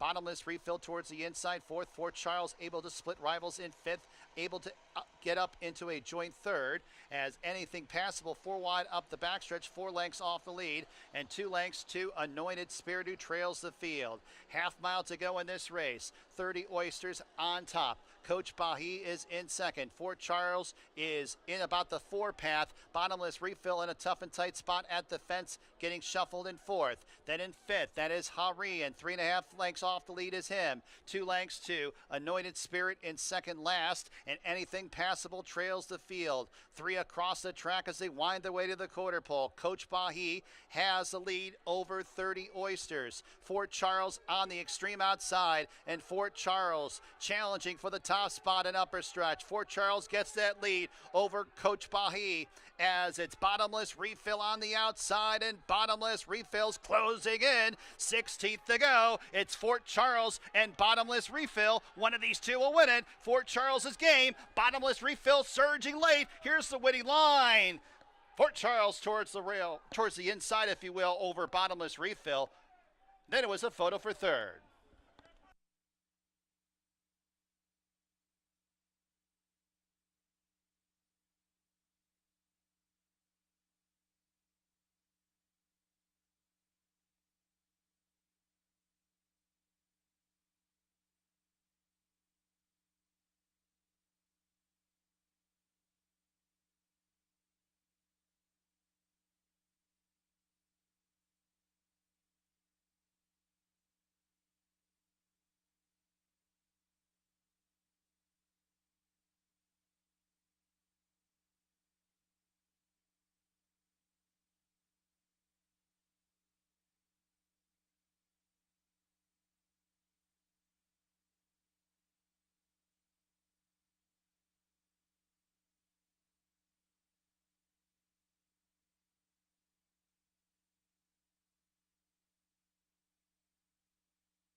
Two, 3, 1, 5.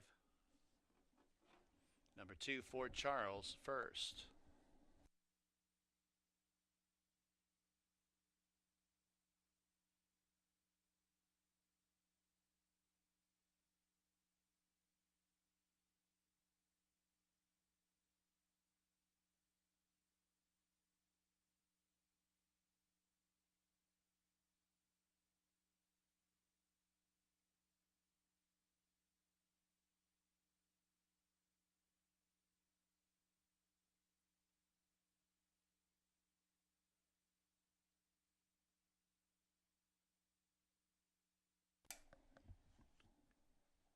It's official.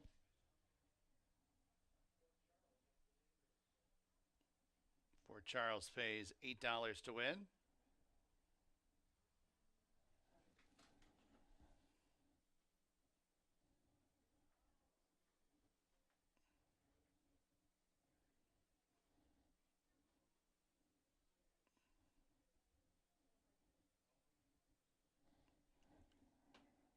Back to the winner's circle. Number 2, Fort Charles. Florida bred. 4-year-old chestnut gelding by Kozan out of Fast Moon. Jose Merced, the owner. Samuel Morales, the trainer. Christian Navarro, the winning jockey. Passion Stables, bred Fort Charles.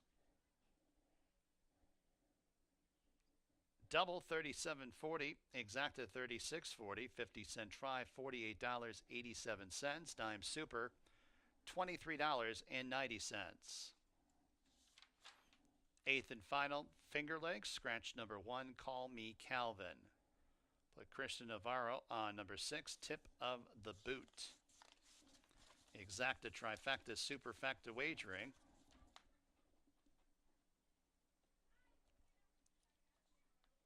Post time for the 8th and final in about 20 minutes at 4:34 p.m.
And we're about to conclude this Tuesday cards, but a crazy race day. Well, that was one of the logicals in race number 7. Fort Charles, certainly a fitness edge running in those route races at Tampa. Christian Navarro got the victory, holding off Bottomless Refill. Turned out to be a pretty good finish in that one.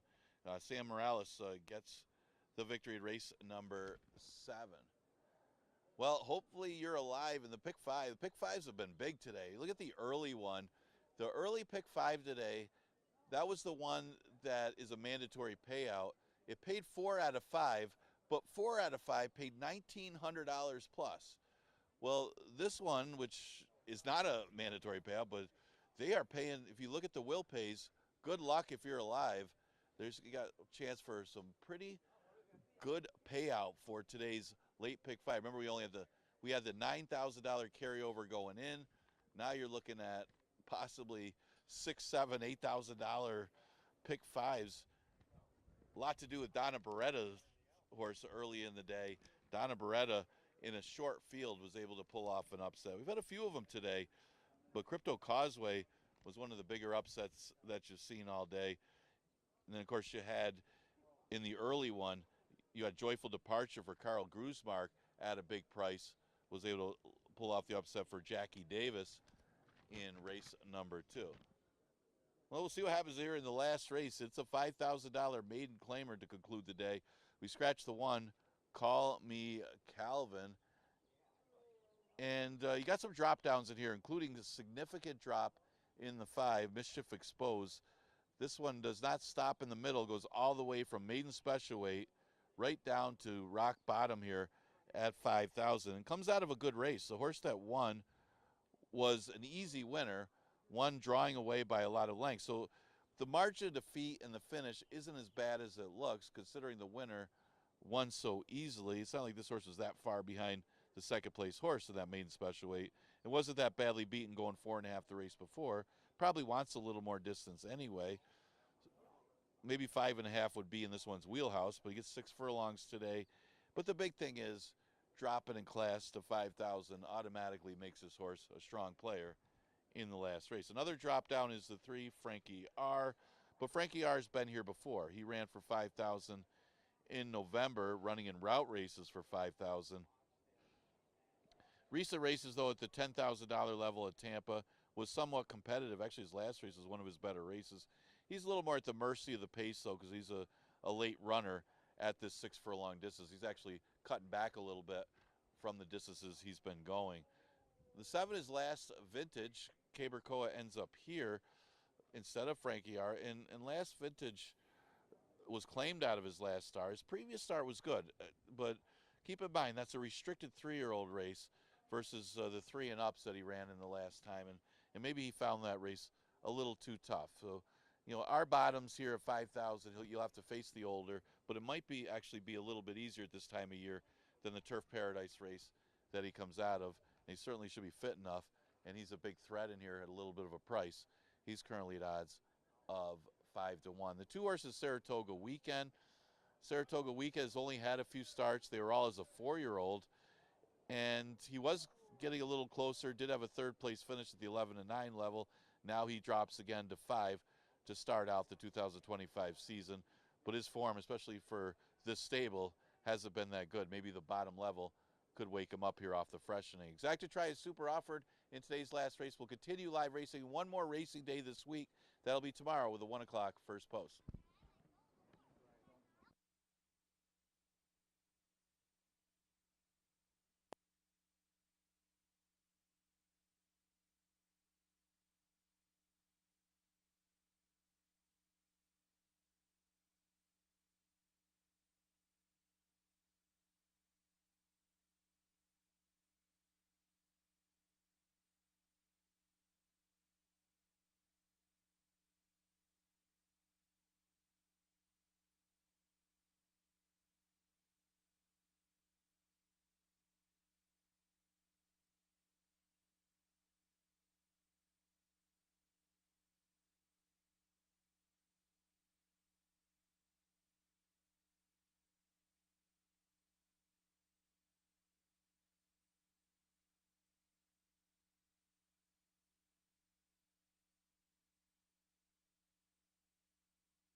Horses coming on the track for the 8th and final from Finger Lakes. Scratch number 1, Call Me Calvin. Let's meet the field.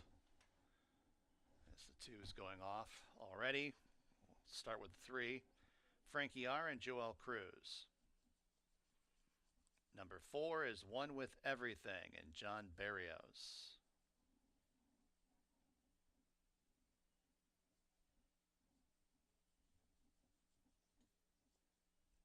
Number 5, Mischief Exposed and Jackie Davis.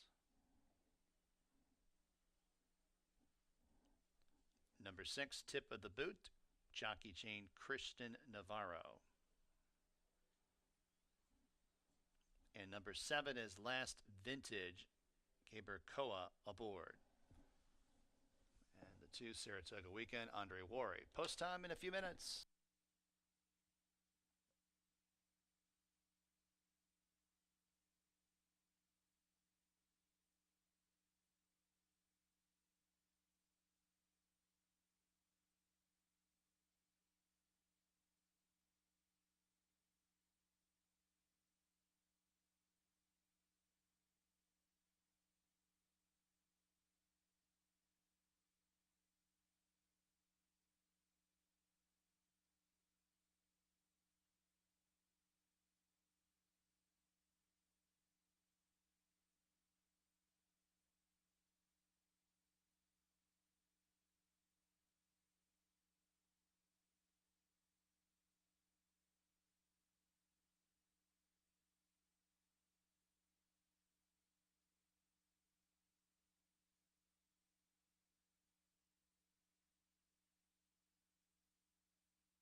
Horses are approaching the starting gate at Finger Lakes.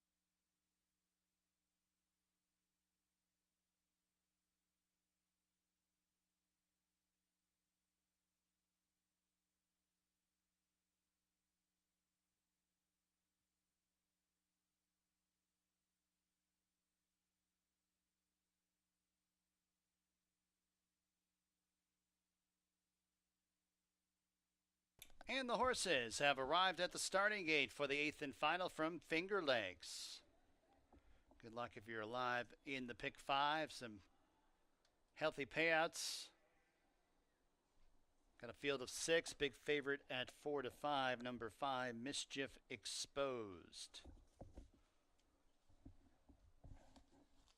Dropping from maiden special weight back into a maiden claimer. Tip of the boot. Going up and in. And then last vintage.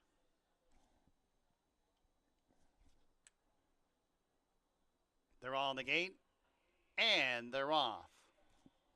Mischief Exposed, the favorite, sends out for the front end. Saratoga Weekend, Frankie R. Our second and third, Frankie R. up into second. Followed up by Tip of the Boot, who's mid-flight in fourth to the inside of Last Vintage in fifth, and a separation of 3 lengths to One With Everything, who's at the tail of the field. Up the backstretch, Mischief Exposed has a lead by a half length with a half mile to go. Frankie R. pressing outside in second. Saratoga Weekend shaking up in third, 5 lengths off the lead. Then it's Last Vintage and Tip of the Boot, who about a length in front of One With Everything, who advances up the inside, is out of last, up into fourth. One With Everything still about 10 lengths off of the leaders as the leaders make their way to the quarter pole. It's Frankie R. to the outside of Mischief Exposed. They're clear by 6. Over Saratoga Weekend in third. One With Everything towards the inside in fourth as they run down to the final furlong, and Frankie R. has the lead by a couple of lengths over Mischief Exposed. Left in his wake. 16th to go. It's Frankie R. who's drawing clear. Frankie R. breaks the maiden today. One With Everything gets second. Third, Mischief Exposed. Fourth, Saratoga Weekend.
Three, 4, and a photo for third. Number 3, Frankie R. first.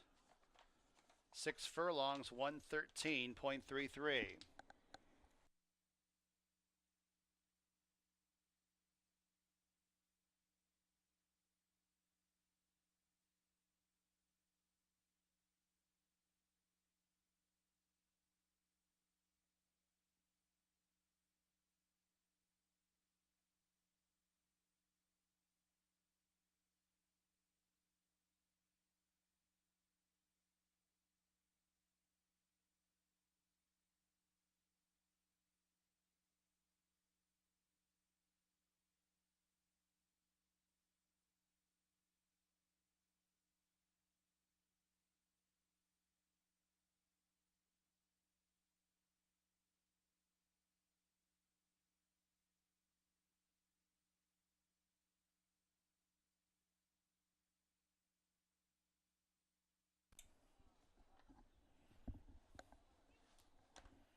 Eighth race official. Frankie R pays $8 to win.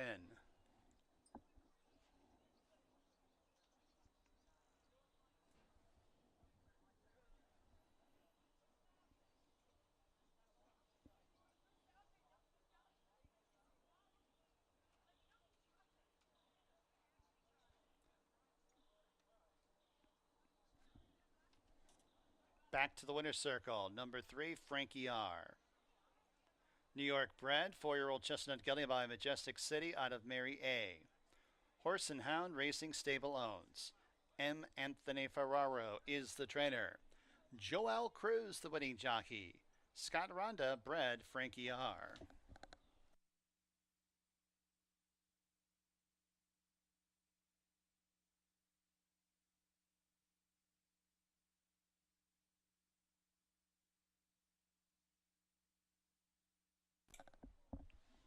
Double, $38.20. Exacta, $67. 50-cent try, $48. Dime Super, $19.22. Pick 3, $40.25.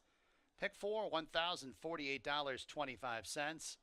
Pick 5, $6,237.75. Eighth race is the last live race here at Finger Lakes on a Tuesday. Next live racing date will be tomorrow, Wednesday. 8-race card, first post 1 p.m. From high atop the roof here at Finger Lakes Gaming and Racetrack, this is your track announcer, Bill Downs, signing off. Have a tremendous evening.